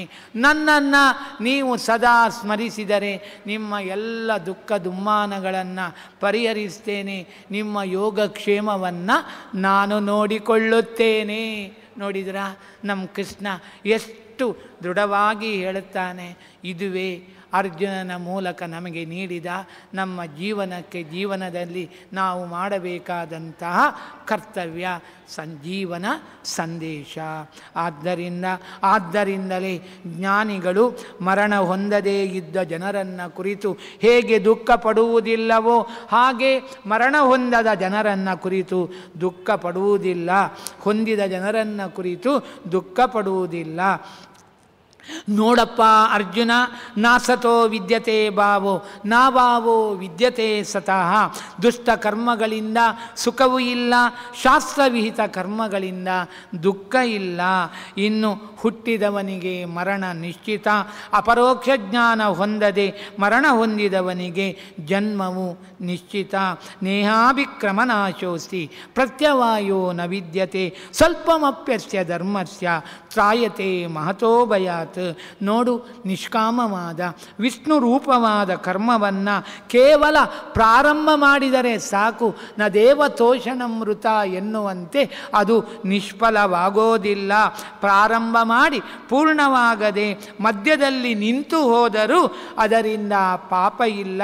ಈ ವಿಷ್ಣು ಪೂಜಾ ರೂಪ ಧರ್ಮ ಇದೆಯಲ್ಲ, ಅದು ಸ್ವಲ್ಪವೇ ಆದರೂ ಅದು ದೊಡ್ಡ ಸಂಸಾರ ಭಯದಿಂದ ನಿನ್ನನ್ನು ದೂರ ಮಾಡುತ್ತದೆ, ನಿನ್ನನ್ನು ರಕ್ಷಣೆ ಮಾಡ್ತದೆ. ನೋಡು, ನಿನಗೆ ಕರ್ಮಣ್ಯೇವಾಧಿಕಾರಸ್ತೆ ಮಾ ಫಲೇಷು ಕದಾಚನ ಮಾ ಕರ್ಮ ಫಲಹೇತುರ್ಭು ಮಾತೆ ಸಂಗೋಸ್ತ್ವ ಕರ್ಮಣಿ. ನಿನಗೆ ಕರ್ಮ ಮಾಡುವುದರಲ್ಲಿ ಮಾತ್ರ ಅಧಿಕಾರ. ನಮ್ಮನ್ನೆಲ್ಲ ಉದ್ದೇಶಿಸಿಕೊಂಡು ಹೇಳಿದ ಮಾತು. ನಮಗೆ ಅಧಿಕಾರ ಎಷ್ಟು ಗೊತ್ತಾ? ಕರ್ಮವನ್ನು ಮಾಡುವುದಕ್ಕೆ ಮಾತ್ರ ಅಧಿಕಾರ. ಫಲೇಚ್ಛೆಯಲ್ಲಿ ಯಾವಾಗಲೂ ಅಧಿಕಾರ ಇಲ್ಲ. ಈ ಕಾರಣದಿಂದ ನೀನು ಕರ್ಮ ಮಾಡುವ ವಿಷಯದಲ್ಲಿ ಫಲವೇ ಕಾರಣವುಳ್ಳವನಾಗಿ ಆಗಬೇಡ. ನಿಷ್ಕಾಮ ಕರ್ಮವನ್ನು ನಾವು ಮಾಡಬೇಕು. ಭಗವಂತನಿಗೆ ಪ್ರೀತಿಕರವಾದ ಆ ಕರ್ಮಗಳನ್ನು ನಾವು ಮಾಡಿ, ಅವನ ಸ್ಮರಣಪೂರ್ವಕವಾಗಿ ಮಾಡಿ, ಆ ಕರ್ಮವನ್ನು ಭಕ್ತಿಯಿಂದ ಶ್ರೀಕೃಷ್ಣಾರ್ಪಣಮಸ್ತು ಪ್ರೀತೋಸ್ತು ಕೃಷ್ಣ ಪ್ರಭು ಎಂಬುದಾಗಿ ಭಗವಂತನಿಗೆ ಅರ್ಪಿಸಬೇಕು. ಇನ್ನು ನೀನು ಅಯ್ಯೋ ಇದೆಲ್ಲ ಕಷ್ಟ, ಕರ್ಮ ಮಾಡೋದಿಲ್ಲ ಅಂತ ಸುಮ್ಮನೆ ಕುಳಿತುಕೊಳ್ಳುವ ಹಾಗೂ ಇಲ್ಲ. ನೀನು ಮನಸ್ಸಿನಲ್ಲಿ ಕರ್ಮವನ್ನು ಬೇಕಾದಷ್ಟು ಕರ್ಮವನ್ನು ಮಾಡ್ತೀಯ. ಆದ್ದರಿಂದ ಹೇಳ್ತಾನೆ ಭಗವಂತ ನಮಗೆಲ್ಲ ಸಂದೇಶವನ್ನು ನೀಡ್ತಾನೆ. ಏನೆಂದರೆ ಬುದ್ಧಿಯುಕ್ತೋ ಜಹಾತೀಯ ಉಭೇ ಸುಕೃತ ದುಷ್ಕೃತೆ ತಸ್ಮಾದ್ ಯೋಗಾಯ ಯುಜ್ಯಸ್ವ ಯೋಗ ಕರ್ಮಸು ಕೌಶಲಂ. ಬ್ರಹ್ಮಜ್ಞಾನಿ ಬೇಡವಾದ ಪುಣ್ಯ ಪಾಪಗಳು ಎರಡನ್ನೂ ಇಲ್ಲಿಯೇ ನೀಗಿಕೊಳ್ಳುವನು. ಆದ್ದರಿಂದ ಜ್ಞಾನಯೋಗದಲ್ಲಿ ತೊಡಗಿಸಿಕೋ. ಅರಿತು ನಡೆಯುವ ಕೌಶಲವೇ ಯೋಗ. ಫಲದ ಹಂಬಲವಿಲ್ಲದೆ ಭಗವತ್ ಪ್ರೀತಿಗೆಂದು ಕರ್ತವ್ಯ ಪರಿಪಾಲನೆ ಮಾಡುವುದು ಇದೆಯಲ್ಲ, ಅದುವೇ ಯೋಗ. ಅದನ್ನು ನಿನ್ನ ಜೀವನದಲ್ಲಿ ನೀನು ನಡೆಸುವವನಾಗು. ಯಾಕೆ? ಎಲ್ಲವನ್ನೂ ಕೂಡ ನನ್ನ ಪ್ರೀತಿಗಾಗಿ, ಭಗವಂತನ ಪ್ರೀತಿಗಾಗಿ ನಾವು ಮಾಡಬೇಕು. ಹೀಗೆ ಇನ್ನು ಸಕಾಮ ನಿಷ್ಕಾಮ ಕರ್ಮಗಳಲ್ಲಿ ಜ್ಞಾನೋಪಾಯವಾದ ನಿಷ್ಕಾಮ ಕರ್ಮವು ಶ್ರೇಷ್ಠವಾದದ್ದು. ಇನ್ನು ವಿಷಯ ವಿನಿವರ್ತಂತೆ ನಿರಾಹಾರಸ್ಯ ದೇಹಿನಃ ರಸವರ್ಜಂ ರಸೋಪ್ಯಸ್ಯ ಪರಂ ದೃಷ್ಟ್ವಾ ನಿವರ್ತತೆ. ಆಹಾರ ತೊರೆಯುವುದರಿಂದ ಇಂದ್ರಿಯಗಳ ಭೋಗ ಶಕ್ತಿ ಕುಗ್ಗುವುದು. ಆದರೆ ಮನುಷ್ಯನಿಗೆ ಈ ಭೋಗೇಚ್ಛೆ ಭಗವಂತನನ್ನು ನೋಡಿದ ಮೇಲೆ ಎಲ್ಲ ನಿವೃತ್ತವಾಗ್ತದೆ. ನಿಯತಂ ಕುರು ಕರ್ಮತ್ವಂ ಕರ್ಮಜ್ಞಾಯೋ ಹ್ಯಕರ್ಮಣಃ ಶರೀರ ಯಾತ್ರಾಪಿಚತೆ ನ ಪ್ರಸಿದ್ಧೇದ ಕರ್ಮಣಃ. ಕರ್ಮ ಮಾಡದಿರುವುದಕ್ಕಿಂತ ಕರ್ಮ ಮಾಡುವುದು ಶ್ರೇಷ್ಠವಾದದ್ದು. ಆದ್ದರಿಂದ ನೀನು ಕರ್ಮವನ್ನು ಮಾಡುವಾಗ ವಿಹಿತ ಕರ್ಮವನ್ನು ಮಾಡು. ಕರ್ಮ ಮಾಡದಿರುವ ನಿನಗೆ ದೇಹ ರಕ್ಷಣೆಯು ಸಿದ್ಧಿಸುವುದಿಲ್ಲ. ನೋಡು, ಯಾವ ದೇವತೆಗಳು ಕೊಟ್ಟಂತಹ ಯಜ್ಞಶಿಷ್ಟಾಶಿನ ಸಂತೋ ಮುಚ್ಯಂತೆ ಸರ್ವಕಿಲ್ಬಿಷೈ ಭುಂಜತೆ ತೇ ತ್ವಗಂ ಪಾಪ ಯೇ ಪಚಂತ್ಯಾತ್ಮಕಾರಣಾತ್. ಯಾವ ದೇವರು ಕೊಟ್ಟ ಅನ್ನದಿಂದ ಯಜ್ಞವನ್ನು ಮಾಡಿ ಉಳಿದುದನ್ನು ಊಟ ಮಾಡಿದ ಜನರು ಸಮಸ್ತ ಪಾಪಗಳಿಂದ ಮುಕ್ತರಾಗ್ತಾರೆ. ಯಾರು ದೇವತಾ ಉದ್ದೇಶವಿಲ್ಲದೆ ತಮಗಾಗಿ ಅನ್ನವನ್ನು ನಾನಾ ವಿಧವಾದ ಭಕ್ಷ್ಯ ಭೋಜ್ಯ ಪೇಯ ಲೇಹಗಳನ್ನು ತಯಾರಿಸುವರೋ ಅವರು ಪಾಪಿಗಳು.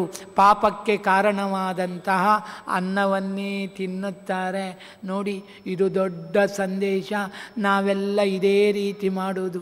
ಏನೋ ನಮಗೆ ಆಸೆ ಆಯಿತು, ಒಂದು ಪದಾರ್ಥವನ್ನು ತಿನ್ನಬೇಕು ಅಂತ ಹೋಟೆಲಿಗೆ ಹೋಗ್ತೇವೆ, ಅಲ್ಲಿ ತಿಂತೇವೆ.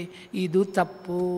ಅಥವಾ ಮನೆಯಲ್ಲೇ ತಯಾರು ಮಾಡಿಸ್ತೇವೆ, ಅಡಿಗೆಯವರನ್ನು ಕರೆಸಿ ತಿನಿಸುಗಳನ್ನು ಮಾಡ್ತೇವೆ.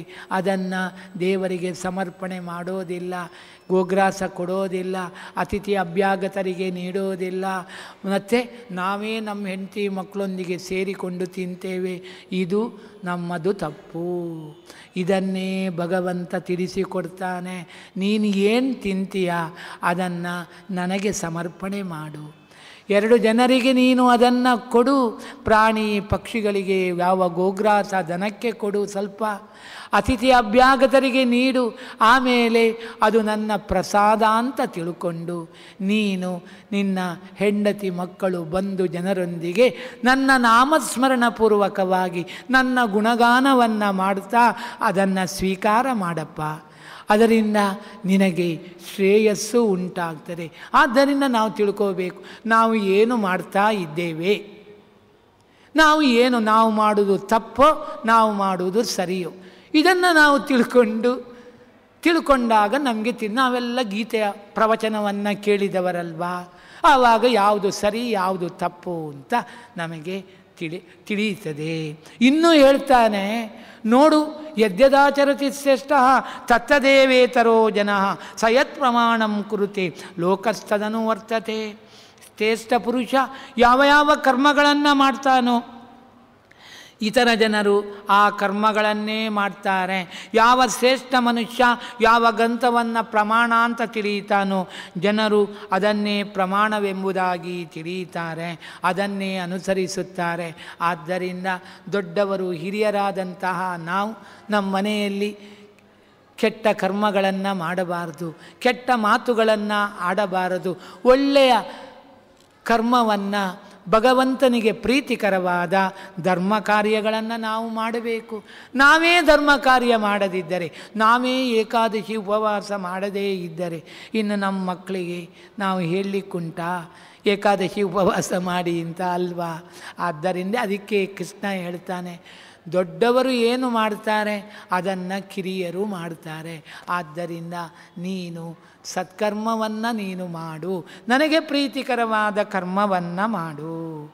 ಮತ್ತು ಕರ್ಮವನ್ನು ಮಾಡುವಾಗ ನಿನಗೆ ದುಃಖ ಬರಬಾರ್ದು, ಸುಖವೇ ಬರಬೇಕಾದಲ್ಲಿ ನೀನು ಏನು ಮಾಡಬೇಕು ಗೊತ್ತಾ?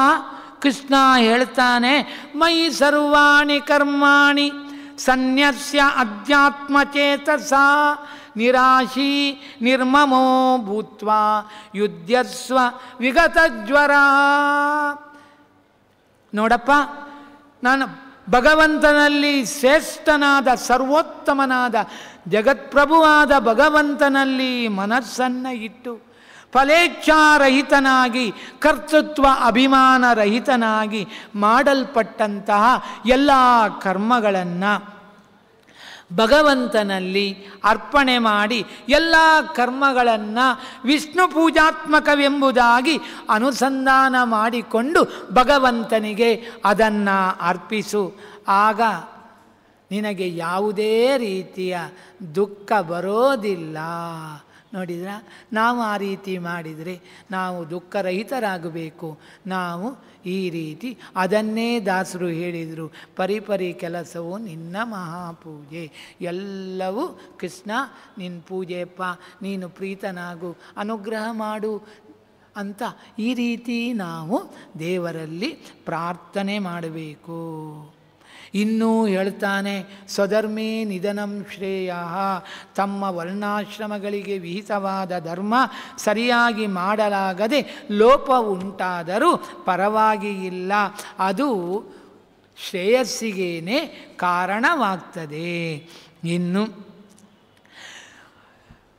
ಇನ್ನೂ ಒಂದು ಮಾತು ಹೇಳ್ತಾನೆ, ಇದು ಮುಖ್ಯವಾದ ಮಾತು. ಏನು ಗೊತ್ತಾ? ಕರ್ಮಣೋ ಹ್ಯಪಿ ಬೋದ್ಧವ್ಯಂ ಬೋಧವ್ಯಂಚ ವಿಕರ್ಮಣಃ ಅಕರ್ಮಣಶ್ಚ ಬೋಧವ್ಯಂ ಗಹನ ಕರ್ಮಣೋ ಗತಿ. ವಿಹಿತ ಕರ್ಮವನ್ನು ತಿಳಿಯಬೇಕು, ನಿಷಿದ್ಧ ಕರ್ಮವನ್ನು ಅರಿಯಬೇಕು, ಅಕರ್ಮವನ್ನು ಅರಿಯಬೇಕು. ಕರ್ಮ ಜಿಜ್ಞಾಸೆ ತುಂಬ ಜಟಿಲವಾದದ್ದು. ಏನು ಇದು ಧರ್ಮ, ಇದು ಅತ್ಯಂತ ಸೂಕ್ಷ್ಮ. ಯಾವುದು ನಾವು ಧರ್ಮವನ್ನು ಮಾಡಿದರೆ ಅದು ಅಧರ್ಮವೂ ಆಗಬಹುದು. ಯಾವ ಹೇಳ್ತಾರೆ, ಯಾವ ವಿಷ್ಣು ಭಕ್ತರು ಮಾಡಿ ಯಾವುದಾದ್ರೂ ಅಧರ್ಮ ಮಾಡಿದರೆ ಅದು ಧರ್ಮವಾಗಿ ಬಿಡ್ತದೆ. ಅದೇ ಅಭಕ್ತರು ಧರ್ಮವನ್ನು ಮಾಡಿದರು ಅದು ಅಧರ್ಮವಾಗಿ ಬಿಡ್ತದೆ. ಇದು ಅಷ್ಟು ಧರ್ಮವೆಂಬುದು ಅಷ್ಟು ಸೂಕ್ಷ್ಮ. ಅಷ್ಟು ಮಾತ್ರವಲ್ಲ, ಕರ್ಮದ ಸರಿಯಾದ ಜ್ಞಾನ ಇದೆಯಲ್ಲ, ಅದು ತುಂಬ ರಹಸ್ಯವಾದದ್ದು. ನೋಡು, ನೀನು ಹೇಗಿರಬೇಕು ಗೊತ್ತಾ? ಯದೃಚ್ಛಾ ಲಾಭ ಸಂತುಷ್ಟೋ ದ್ವಂದ್ವಾತೀತೋ ವಿಮತ್ಸರಃ ಸಮಸಿದ್ಧೌ ಅಸಿದ್ಧೌ ಚ ಕೃತ್ವಾಪಿ ನ ನಿಬದ್ಧತೆ. ಪ್ರಯತ್ನವಿಲ್ಲದೆ ಯದೃಚ್ಛಾ ಲಾಭ ಸಂತುಷ್ಟನಾಗಿರಬೇಕು. ಪ್ರಯತ್ನವಿಲ್ಲದೆ ತಾನಾಗಿ ಬಂದ ವಿಷಯಗಳಿಂದ ಸಂತುಷ್ಟ, ಸುಖ ದುಃಖಗಳಲ್ಲಿ ಸಮನಾಗಿ ಇರಬೇಕು, ಮಾತ್ಸರ್ಯರಹಿತನಾಗಿರಬೇಕು. ಇಂತಹ ಮನುಷ್ಯ ಕರ್ಮಗಳನ್ನು ಮಾಡಿದರೂ ಆ ಕರ್ಮಗಳಿಂದ ಬದ್ಧನಾಗುವುದಿಲ್ಲ. ಹೀಗೆ ಕೃಷ್ಣ ಪ್ರತಿಯೊಂದು ನಮ್ಮ ಜೀವನದ ಹಂತದಲ್ಲೂ, ನಮ್ಮ ಜೀವನದ ಪ್ರತಿಯೊಂದು ಹಂತದಲ್ಲೂ ನಾವು ಹೇಗಿರಬೇಕು ಎಂಬುದನ್ನು ಗೀತೆಯ ಮೂಲಕ ತಿಳಿಸಿಕೊಡ್ತಾನೆ. ಇನ್ನೂ ಹೇಳುತ್ತಾನೆ, ನೋಡು, ಆ ಬ್ರಹ್ಮ ಭುವನಾಲೋಕ ಪುನರಾವರ್ತಿನೋ ಅರ್ಜುನ ಮಾಮುಪೇತ್ಯ ತೌ ಕೌಂತೆಯ ಪುನರ್ಜನ್ಮ ನ ವಿದ್ಯತೆ. ಬ್ರಹ್ಮಲೋಕದವರೆಗಿನ ಎಲ್ಲ ಲೋಕಗಳು ಮರಳಿ ಬರುವಂತಹುದೇ. ನನ್ನನ್ನು ಹೊಂದಿದ ಮೇಲೆ ಮನುಷ್ಯ ತಿರುಗಿ ಜನ್ಮವನ್ನು ಅವನಿಗೆ ತಿರುಗಿ ಜನ್ಮ ಬರುವುದೇ ಇಲ್ಲ. ನೋಡಿ, ಅದಕ್ಕಾಗಿ ನಾವು ಪ್ರಯತ್ನವನ್ನು ಮಾಡಬೇಕು. ಹೀಗೆ ಇನ್ನು ಹೇಳುತ್ತಾನೆ, ನೋಡು, ನೀನು ಈ ರೀತಿ ಇದ್ದರೆ ಅನನ್ಯಾ ಚಿಂತೆಯಂತೋ ಮಾಂ ಯೇ ಜನ ಪರ್ಯುಪಾಸತೆ ತೇಷಾಂ ನಿತ್ಯಾಭಿಯುಕ್ತಾನಾಂ ಯೋಗಕ್ಷೇಮಂ ವಹಾಮ್ಯಹಂ. ಯಾರು ಅನ್ಯರನ್ನು ಉಪಾಸಿಸದೆ ಭಗವಂತನನ್ನು ಭಕ್ತಿಯಿಂದ ಉಪಾಸನೆ ಮಾಡುವರು, ಮನೋವಾಕ್ಕಾಯಗಳಿಂದ ಸೇವಿಸತಕ್ಕಂತಹ ಅಂಥ ಭಕ್ತರ ಪುನರಾವೃತ್ತಿ ರಹಿತವಾದ ಮೋಕ್ಷದಾತೃತ್ವವನ್ನು ಭಗವಂತನೇ ವಹಿಸುತ್ತಾನೆ. ಅವರ ಎಲ್ಲ ಯೋಗಕ್ಷೇಮವನ್ನು ನೋಡಿ ಅವರ ಎಲ್ಲ ದುಃಖ ದುಮ್ಮಾನಗಳನ್ನು ಎಲ್ಲ ಕಷ್ಟಗಳನ್ನು ಪರಿಹರಿಸಿ ಭಗವಂತ ಅನುಗ್ರಹ ಮಾಡಿ ತನ್ನ ಲೋಕವನ್ನೇ ಕೊಡ್ತಾನೆ. ಆದ್ದರಿಂದ ನಾವು ಯಾರ್ಯಾರಿಗಾಗಿ ಏನೇನೋ ಮಾಡ್ತೇವೆ, ಭಗವಂತನಿಗೆ ಏನು ಮಾಡ್ತೇವೆ? ಆದ್ದರಿಂದ ನಮ್ಮ ಜೀವನವನ್ನು ನಾವು ಭಗವಂತನಿಗಾಗಿ ಮುಡುಪಾಗಿಟ್ಟಲ್ಲಿ ಆಗ ನಮ್ಮ ಜೀವನ ಸಾರ್ಥಕ ಎನಿಸ್ತದೆ. ಭಗವಂತ ನಮಗೆ ಅನುಗ್ರಹ ಮಾಡಿಯೇ ಮಾಡ್ತಾನೆ. ಶಾಶ್ವತ ಸುಖರೂಪವಾದ ಮೋಕ್ಷವನ್ನು ಕೊಟ್ಟೇ ಕೊಡ್ತಾನೆ. ಆದ್ದರಿಂದ ಕೃಷ್ಣ ಹೇಳ್ತಾನೆ, ನೋಡು, ಆದ್ದರಿಂದ ಯತ್ಕರೋಷಿ ಯದಸ್ನಾಸಿ ಯಜ್ಜುಹೋಸಿ ದದಾಸಿ ಯತ್ ಯತ್ತಪಸ್ಯಸಿ ಕೌಂತೆಯ ತತ್ಕುರುಷ್ವ ಮದರ್ಪಣಂ. ನೀನು ಏನೇನು ಮಾಡ್ತೀಯೋ, ಯಾವ ವಿಹಿತ ಕರ್ಮವನ್ನು ಮಾಡ್ತೀಯೋ, ಯಾವುದನ್ನು ತಿಂತೀಯೋ, ಯಾವುದನ್ನು ಹೋಮ ಮಾಡ್ತೀಯೋ, ಯಾವುದನ್ನು ಪಾತ್ರನಾದ ಆ ಪುರುಷನಿಗೆ ದಾನವನ್ನು ಮಾಡ್ತೀಯೋ, ತಪಸ್ಸನ್ನು ಮಾಡ್ತೀಯೋ, ಏನೇನು ಮಾಡ್ತೀ ಅವೆಲ್ಲವನ್ನು ನನಗೆ ಅರ್ಪಣೆ ಮಾಡು. ಅಕ್ಷಯಂ ಕರ್ಮ ಯಸ್ಮಿನ್ ಪರೇ ಸ್ವರ್ಪಿತಂ. ಶ್ರೀಮದ್ ಆಚಾರ್ಯರು ಹೇಳ್ತಾರೆ, ನಾವು ಮಾಡಿದ ಕರ್ಮವನ್ನು ಭಗವಂತನಿಗೆ ಸಮರ್ಪಣೆ ಮಾಡಲೇಬೇಕು. ನಾವೆಲ್ಲ ಕರ್ಮವನ್ನು ಮಾಡ್ತೇವೆ, ಆದರೆ ಅದನ್ನು ಭಗವಂತನಿಗೆ ಸಮರ್ಪಣೆ ಮಾಡೋದಿಲ್ಲ. ಅದು ತಪ್ಪು. ಮಾಡಿದ ಕರ್ಮ ಅದು ಯಾವುದೇ ಇರಲಿ, ಪ್ರಾತಃ ಪ್ರಭೃತಿ ಸಾಯಾಂತಂ ಸಾಯಾದಿ ಪ್ರಾತರಂತತ ಯತ್ಕರೋಮಿ ಜಗನ್ನಾಥ ತದಸ್ತು ತವ ಪೂಜನಂ ಎನ್ನುವುದಾಗಿ ಈ ರೀತಿ ಅನುಸಂಧಾನ ಮಾಡಿಕೊಂಡು ಎಲ್ಲ ಮಾಡಿದ ಕರ್ಮಗಳನ್ನು ಸರ್ವೋತ್ತಮನಾದ ಭಗವಂತನಿಗೆ ನಾವು ಸಮರ್ಪಣೆ ಮಾಡಬೇಕು.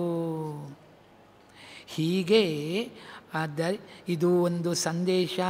ಮತ್ತು ಕ್ಷಿಪ್ರಂ ಭವತಿ ಧರ್ಮಾತ್ಮ ಶಶ್ವತ್ ಶಾಂತಿಂ ನಿಗಚ್ಚತಿ ಕೌಂತೆಯ ಪ್ರತಿಜಾನೀಹಿ ನಮೇ ಭಕ್ತಃ ಪ್ರಣಶ್ಯತಿ.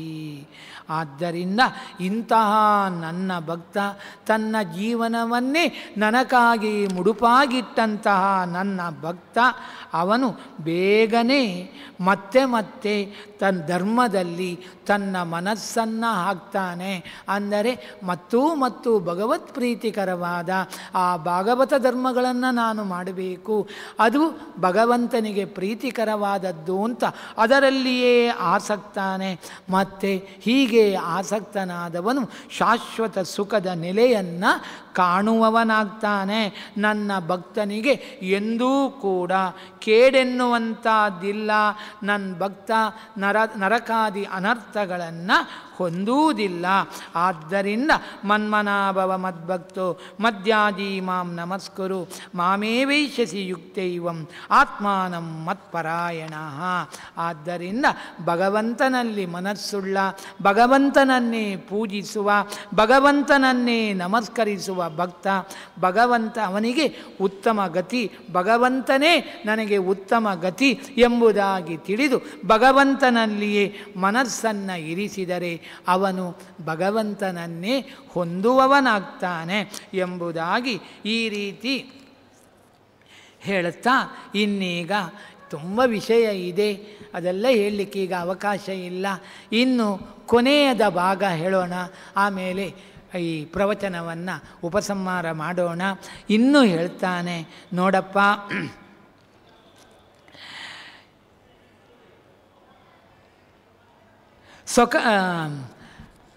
ಯತಃ ಪ್ರವೃತ್ತಿ ಭೂತಾನಾಂ ಏನ ಸರ್ವಮಿದಂ ತತಂ ಸ್ವಕರ್ಮಣ ತಮಭ್ಯರ್ಚ್ಯ ಸಿದ್ಧಿಂ ವಿಂದತಿ ಮಾನವಃ.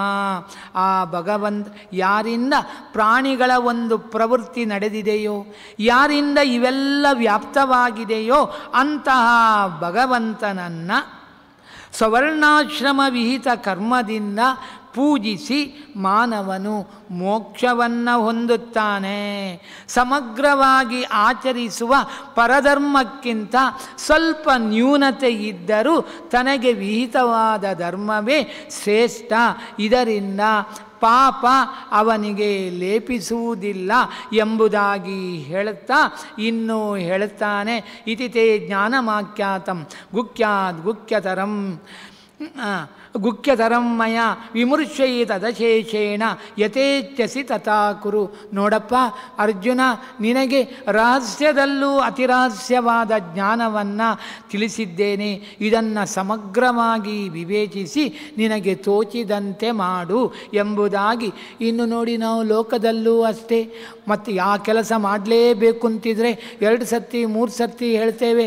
ಹಾಗೆಯೇ ಭಗವಂತ ಕೃಷ್ಣ ಅರ್ಜುನನಿಗೆ ಹೇಳ್ತಾನೆ, ನೋಡಪ್ಪ ಪುನಃ ಹೇಳ್ತಾ ಇದ್ದೇನೆ, ಸರ್ವಗುಖ್ಯತಮಂ ಭೂಯಃ ಶೃಣು ಮೇ ಪರಮಂ ವಚಃ ಇಷ್ಟೋಸಿ ಮೇ ದೃಢಮಿತಿ ತಥೋ ವಕ್ಷ್ಯಾಮಿ ತೇ ಹಿತಂ.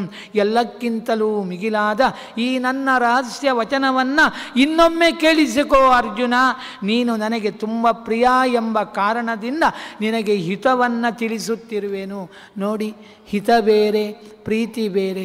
ಇದನ್ನು ನಾವು ಚೆನ್ನಾಗಿ ನಾವೆಲ್ಲ ಪ್ರೀತಿ ಮಾಡ್ತೇವೆ, ಹಿತವನ್ನು ಬಯಸೋದಿಲ್ಲ. ನಾವೇನು ಹಿತ ಬಯಸ್ತೇವೆ ಅದೆಲ್ಲ ಪ್ರೀತಿಗೆ ಕಾರಣವಾದದ್ದು. ಆದ್ದರಿಂದ ಭಗವಂತ ನಮ್ಮ ಹಿತವನ್ನು ಬಯಸ್ತಾನೆ. ಹಿತದಿಂದ ಕೇಡಾಗೋದಿಲ್ಲ, ಪ್ರೀತಿಯಿಂದ ಕೇಡಾಗ್ತದೆ. ಅದನ್ನು ನಾವು ತಿಳ್ಕೋಬೇಕು. ಅದನ್ನೇ ಕೃಷ್ಣ ಹೇಳ್ತಾನೆ, ನೋಡು, ನನಗೆ ನೀನು ತುಂಬ ಪ್ರಿಯನಾದ್ದರಿಂದ ನಿನಗೆ ಹಿತವನ್ನು ನಾನು ಹೇಳ್ತಾ ಇದ್ದೇನೆ. ಹೇಳ್ಬೋದಿತ್ತು ಕೃಷ್ಣನಿಗೆ, ಎಲ್ಲರನ್ನ ಕೊಂದು ಬಿಡು, ಏನು ತೊಂದರೆ ಇಲ್ಲ ಅಂತ ಎಲ್ಲ ಹೇಳ್ಬೋದಿತ್ತು. ಹಾಗೆ ಹೇಳಲಿಲ್ಲ. ನಿನ್ನ ವೈರಿಗಳೆಲ್ಲ ಕೊಂದು ಬಿಡು ಅಂತ ಹಾಗೆ ಹೇಳಲಿಲ್ಲ. ಹಿತವನ್ನು ಹೇಳಿದ. ನೋಡಪ್ಪ, ಅವರೆಲ್ಲ ಧರ್ಮದ್ರೋಹಿಗಳು, ಲೋಕಕ್ಕೆ ಕಂಟಕಪ್ರಾಯರು. ಆದ್ದರಿಂದ ಅವರು ಧರ್ಮದ್ರೋಹಿಗಳನ್ನು ಕೊಲ್ಲುವಂತಹದ್ದು ನಿನ್ನ ಕರ್ತವ್ಯ. ಧರ್ಮ ರಕ್ಷಣೆ ಮಾಡುವಂತಹದ್ದು ಕ್ಷತ್ರಿಯನಾದವನ ಮುಖ್ಯ ಕರ್ತವ್ಯ. ಆದ್ದರಿಂದ ಅವರನ್ನು ನೀನು ಕೊಲ್ಲಬೇಕು. ಇದರಿಂದ ಇದೂ ಕೂಡ ಒಂದು ಭಗವಂತನ ಪೂಜೆ ಎಂಬುದಾಗಿ ತಿಳಿದುಕೊಂಡು ಅವರನ್ನು ಸಂಹರಿಸಿ ಆ ಕರ್ಮವನ್ನು ನನಗೆ ನೀನು ಸಮರ್ಪಣೆ ಮಾಡು. ಇದರಿಂದ ನಿನಗೆ ಯಾವ ಕರ್ಮದ ಲೇಪ ಬರೋದಿಲ್ಲ. ಅವರನ್ನು ಕೊಂದದ್ದರಿಂದ ನಿನಗೆ ಯಾವುದೇ ರೀತಿಯ ಸ್ವಜನರನ್ನು ಕೊಂದದ್ದರಿಂದ ನಿನಗೆ ಯಾವುದೇ ರೀತಿಯ ಪಾಪ ಬರೋದಿಲ್ಲ. ಅದನ್ನು ನಮ್ಮದಲ್ಲಿಗೂ ಕೂಡ ನಮ್ಮ ಜೀವನದಲ್ಲೂ ನಾವು ಅಳವಡಿಸಿಕೊಳ್ಳಬೇಕು. ನಾವು ಭಗವಂತನಿಗೆ ಪ್ರೀತಿಗಾಗಿ, ಭಗವಂತನ ಒಂದು ಅನುಗ್ರಹಕ್ಕಾಗಿ ನಾವು ಯಾವುದೇ ರೀತಿಯ ಕಾಮ್ಯ ಇಲ್ಲದೆ, ಫಲಾಪೇಕ್ಷೆ ಇಲ್ಲದೆ ನಿಷ್ಕಾಮ ಕರ್ಮವನ್ನು ಮಾಡ್ತಾ ಭಗವಂತನ ಸ್ಮರಣೆ ಪೂರ್ವಕವಾಗಿ ಪ್ರತಿಯೊಂದು ಕರ್ಮಗಳನ್ನು ಮಾಡುತ್ತಾ ಅದು ಭಗವಂತನ ಪೂಜೆ ಎಂಬುದಾಗಿ ಅನುಸಂಧಾನ ಮಾಡಿಕೊಂಡು ಅದನ್ನು ಭಗವಂತನಿಗೆ ಸಮರ್ಪಿಸಿದಲ್ಲಿ ನಮಗೆ ಕರ್ಮದ ಲೇಪ ಆಗೋದಿಲ್ಲ. ಇದು ನಮ್ಮ ಜೀವನದಲ್ಲಿ ನಾವು ಅಳವಡಿಸಿಕೊಳ್ಳಬೇಕಾದ್ದು. ಅದಕ್ಕೆ ಹೇಳಿದ ಕರ್ಮಣ ಅದು ದೊಡ್ಡ. ಅದಕ್ಕೆ ಆ ಕರ್ಮದ ಗತಿಯನ್ನು ಹೇಳಲಿಕ್ಕೆ ಸಾಧ್ಯ ಇಲ್ಲ ಅಂತ ಅದಕ್ಕೆ. ಆದರೆ ಆ ಕರ್ಮ ಗಹನವಾದರೂ ನಾವು ಆ ಕರ್ಮದಿಂದ ಹೊರಗೆ ಬರುವ ದಾರಿಯನ್ನು ಭಗವಂತ ನಮಗೆ ತೋರಿಸಿಕೊಟ್ಟ. ನಾವು ನಿಷ್ಕಾಮವಾಗಿ ಕರ್ಮವನ್ನು ಮಾಡಿದರೆ, ಅದು ಭಗವಂತನ ಪ್ರೀತಿಗಾಗಿ ಮಾಡಿದರೆ ಅದು ಬಂಧಕವಾಗೋದಿಲ್ಲ.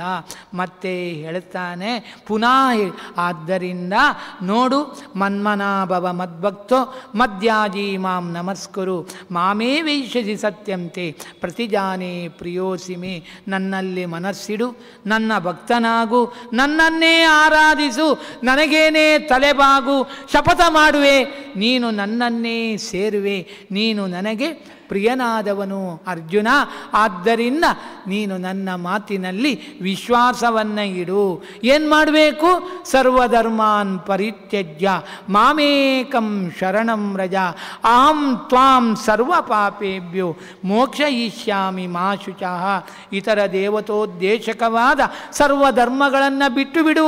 ಸ್ವರ್ಗಾದಿ ನಶ್ವರ ಫಲೋದ್ದೇಶಕವಾದ ಕಾಮ್ಯಕರ್ಮಗಳನ್ನು ಬಿಟ್ಟು ಬಿಡು. ಅವೈಷ್ಣವ ಸರ್ವಧರ್ಮಗಳನ್ನು ಬಿಟ್ಟು ನನ್ನನ್ನೇ ಶರಣು ಹೊಂದು. ಭಗವಂತ ನಿನ್ನನ್ನು ಸಮಸ್ತ ಪಾಪಗಳಿಂದ ಮುಕ್ತನನ್ನಾಗಿ ಮಾಡುತ್ತಾನೆ. ನಿನಗೆ ಅನರ್ಥ ಉಂಟಾಗುವುದೆಂದು ನೀನು ದುಃಖ ಪಡಲಿಕ್ಕೆ ಕಾರಣವೇ ಇಲ್ಲ. ಯಾವುದೇ ರೀತಿಯಲ್ಲಿ ನೀನು ಶೋಕಿಸದಿರು. ಇದು ನಮ್ಮ ಜೀವನಕ್ಕೆ ಮುಖ್ಯವಾಗಿ ಬೇಕಾದ್ದು. ಇದು ಕೃಷ್ಣನ ಸಂದೇಶ. ಇದನ್ನು ನಮ್ಮ ಜೀವನದಲ್ಲಿ ನಾವು ಯಥಾಶಕ್ತಿ ಅಳವಡಿಸಿಕೊಂಡಲ್ಲಿ ನಮಗೆ ಯಾವುದೇ ರೀತಿಯ ದುಃಖ ಇರುವುದಿಲ್ಲ. ಇನ್ನು ಈ ಪ್ರಕಾರ ಕೃಷ್ಣ ಹೇಳಿದಾಗ ಅರ್ಜುನ ಹೇಳುತ್ತಾನೆ ನೋಡಿ, ಎಲ್ಲ ಉಪದೇಶ ಮಾಡಿದ. ಆಗ ಕೃಷ್ಣನಿಗೆ ಹೇಳ್ತಾನೆ, ಕೃಷ್ಣ ನಷ್ಟೋ ಮೋಹ ಸ್ಮೃತಿ ಲಬ್ಧ ತ್ವತ್ಪ್ರಸಾದಾನ್ ಮಯಾಚ್ಯುತ ಸ್ಥಿತೋಸ್ಮಿ ಗತ ಸಂದೇಹ ಕರಿಷ್ಯೆ ವಚನಂ ತವ. ಕೃಷ್ಣ, ನನ್ನೆಲ್ಲ ಸಂಶಯವು ನಿನ್ನ ಉಪದೇಶದಿಂದ ಪರಿಹಾರವಾಯಿತು. ನನ್ನ ಮಂಕು ತೊಲಗಿಬಿಟ್ಟಿತು. ನಿನ್ನ ದಯೆಯಿಂದ ನನಗೆ ಕರ್ತವ್ಯ ಪ್ರಜ್ಞೆ ಮರಳಿ ಬಂತು. ನೋಡಿದ್ರ ಅರ್ಜುನ ಹೇಳಿದ ಮಾತು. ಹಾಗೆಯೇ ಹಿಂದಕ್ಕೆ ತಪ್ಪು, ಮುಂದಕ್ಕೆ ಬುದ್ಧಿ. ನಾವೆಲ್ಲ ಇಷ್ಟು ದಿವಸ ಗೀತಾ ಪ್ರವಚನವನ್ನು ಕೇಳಿದ್ದೇವೆ. ಆದ್ದರಿಂದ ನಾವು ನಮ್ಮ ಜೀವನದಲ್ಲಿ ಒಂದು ನಿಯಮವನ್ನು ಇಟ್ಕೋಬೇಕು. ಸರಿ, ಇಷ್ಟು ದಿವಸ ನಾನು ತಪ್ಪು ಮಾಡಿಬಿಟ್ಟೆ, ಇನ್ನಾದರೂ ನಾನು ಭಗವಂತನನ್ನು ಸಂತೋಷಪಡಿಸಬೇಕು. ನನ್ನ ಯಥಾಶಕ್ತಿ ನಾನು ಭಗವಂತನ ಪ್ರೀತಿಗಾಗಿ ಕರ್ಮವನ್ನು ಮಾಡ್ತೇನೆ. ಮಾಡಿದ ಕರ್ಮವನ್ನು ಭಗವಂತನಿಗೆ ಸಮರ್ಪಣೆ ಮಾಡ್ತೇನೆ. ಇದರಿಂದ ಭಗವಂತ ಪ್ರೀತನಾಗಲಿ ಎಂಬುದಾಗಿ ನಾನು ಭಗವಂತನನ್ನೇ ಅನ್ಯಥಾ ಶರಣಂ ನಾಸ್ತಿ ತ್ವಮೇವ ಶರಣಂ ಮಮ ತಸ್ಮಾತ್ ಕಾರುಣ್ಯ ಭಾವೇನ ರಕ್ಷ ರಕ್ಷ ಜನಾರ್ದನ. ನಿನ್ನನ್ನೇ ಮೊರೆ ಹೊಂದುತ್ತೇನೆ ಕೃಷ್ಣ, ನನ್ನನ್ನು ನೀನು ರಕ್ಷಣೆ ಮಾಡಬೇಕು.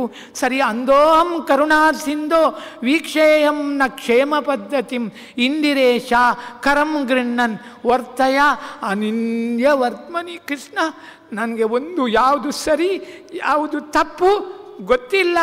ನನ್ನನ್ನು ಕೈ ಹಿಡಿದು, ನಾನು ಕುರುಡ, ನನ್ನನ್ನು ಕೈ ಹಿಡಿದು ಒಳ್ಳೆಯ ದಾರಿಯಲ್ಲಿ ಕರೆದುಕೊಂಡು ಹೋಗು ಕೃಷ್ಣ ಅಂತ ಈ ರೀತಿ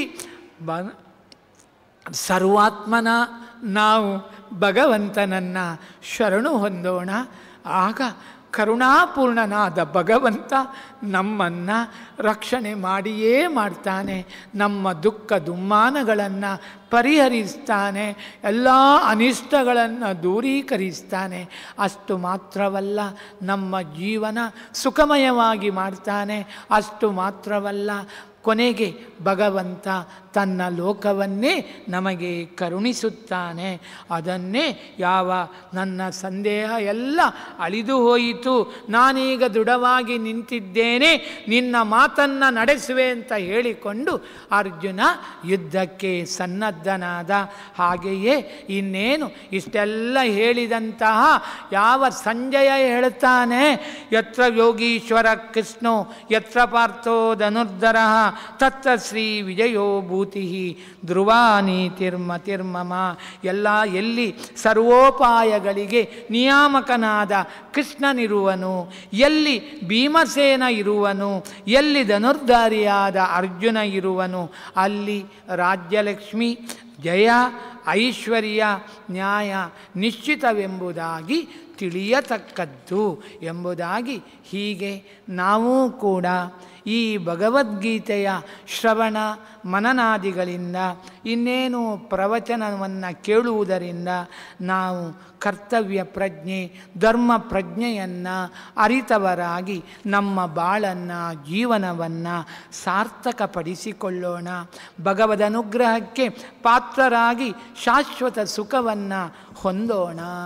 ಇನ್ನು ಇದಕ್ಕೆಲ್ಲ ಈ ಒಂದು ಭಾಗ್ಯಕ್ಕೆ ಮುಖ್ಯ ಕಾರಣ ಪರಮ ಪೂಜ್ಯರಾದ ಪರ್ಯಾಯ ಶ್ರೀಪಾದಂಗಳವರು ಅಲ್ವಾ. ಅವರು ಈ ಕಾರ್ಯಕ್ರಮವನ್ನು ಆಯೋಜಿಸಿದ್ದರಿಂದ, ಅದಕ್ಕೆ ಅನುಮತಿಯನ್ನು ಕೊಟ್ಟದ್ದರಿಂದ ನಮಗೆಲ್ಲ ಭಗವದ್ಗೀತೆಯ ಒಂದು ಶ್ರವಣ ಆಯಿತು. ಇನ್ನು ಹಾಗೆಯೇ ಇದರ ಪ್ರಾಯೋಜಕರು ಯಾವ ಭುವನೇಂದ್ರ ಕಿದಿಯೂರು ಮತ್ತು ಅವರ ಬಳಗದವರು, ಹೋಟೆಲ್ ಕಿದಿಯೂರಿನವರು ಅಲ್ವಾ, ಅವರು ಕೂಡ ಈ ಕಾರ್ಯಕ್ರಮವನ್ನು ಹಮ್ಮಿಕೊಂಡದ್ದರಿಂದ ಸ್ವಾಮಿಯರ ಅನುಮತಿಯನ್ನು ಪಡೆದು ಎಲ್ಲರೂ ಕೂಡ ಭಗವದ್ಗೀತೆಯನ್ನು ಈ ಗೀತಾ ಜಯಂತಿಯ ಸಮಯದಲ್ಲಿ ಭಗವಂತನ ಉಪದೇಶವನ್ನು ಅರಿತುಕೊಂಡು ತಮ್ಮ ಜೀವನವನ್ನು ಸಾರ್ಥಕಪಡಿಸಿಕೋಬೇಕು ಎಂಬ ಉದ್ದೇಶದಿಂದ ಈ ಕಾರ್ಯಕ್ರಮವನ್ನು ಹಮ್ಮಿಕೊಂಡಿದ್ದಾರೆ. ಆದ್ದರಿಂದ ಇನ್ನು ಇದಕ್ಕೆಲ್ಲ ಮುಖ್ಯವಾಗಿ ಭಗವಂತ ನಮ್ಮ ಕೃಷ್ಣ, ಅವನನ್ನು ಮರೀಲಿಕ್ಕೆ ಸಾಧ್ಯ ಇಲ್ಲ. ಯಾಕೆ ಹೇಳಿ? ಆ ಮೀನು ನಾನು ನೀರು ಬಿಟ್ಟು ಇರ್ತೇನೆ ಅಂತ ಹೇಳಿದರೆ ಅದಕ್ಕೆ ಬದುಕು ಉಂಟಾ? ಇಲ್ಲಲ್ಲ. ಮೀನು ಯಾವ ನೀರಿನಿಂದ ಮೇಲೆ ಹಾಕಿದ್ರೆ ವಿಲನೆ ಒದ್ದಾಡಿ ಸಾಯ್ತದೆ. ಹಾಗೆಯೇ ಭಗವಂತನನ್ನು ಬಿಟ್ಟು ನಮ್ಮ ಜೀವನ ಇಲ್ಲ. ಅಂತಹ ಭಗವಂತ ನಮ್ಮ ಕೃಷ್ಣ, ಅವನು ಕರುಣಾಪೂರ್ಣ, ಕ್ಷಮಾ ಸಮುದ್ರ. ಅವನ ಒಂದು ಅನುಗ್ರಹದಿಂದ ಇವೆಲ್ಲವೂ ಈ ಎಲ್ಲ ಭಾಗ್ಯ ದೊರಕುವಂತಹದಾಗ್ತದೆ. ಮುಖ್ಯವಾಗಿ ಅವನಿಗೆ ಅನಂತ ನಮಸ್ಕಾರ. ಇನ್ನು ಪೂಜ್ಯ ಶ್ರೀಪಾದರಿಗೂ ಕೂಡ ನಮಸ್ಕಾರ, ಪ್ರಾಯೋಜಕರಿಗೂ ಕೂಡ ಧನ್ಯವಾದ. ನೀವೆಲ್ಲ ಬಂದಿದ್ದೀರಿ, ಎಲ್ಲ ಭಗವದ್ಭಕ್ತರು ಕೃಷ್ಣನ ಮೇಲಿನ ಪ್ರೀತಿಯಿಂದ ಬಂದಿದ್ದೀರಿ. ನಿಮಗೆಲ್ಲರಿಗೂ ಕೂಡ ಗೀತಾ ಜಯಂತಿಯ ಪ್ರಯುಕ್ತ ಧನ್ಯವಾದ, ನಮಸ್ಕಾರ. ಪ್ರೀತೋಸ್ತು ಕೃಷ್ಣ ಪ್ರಭು.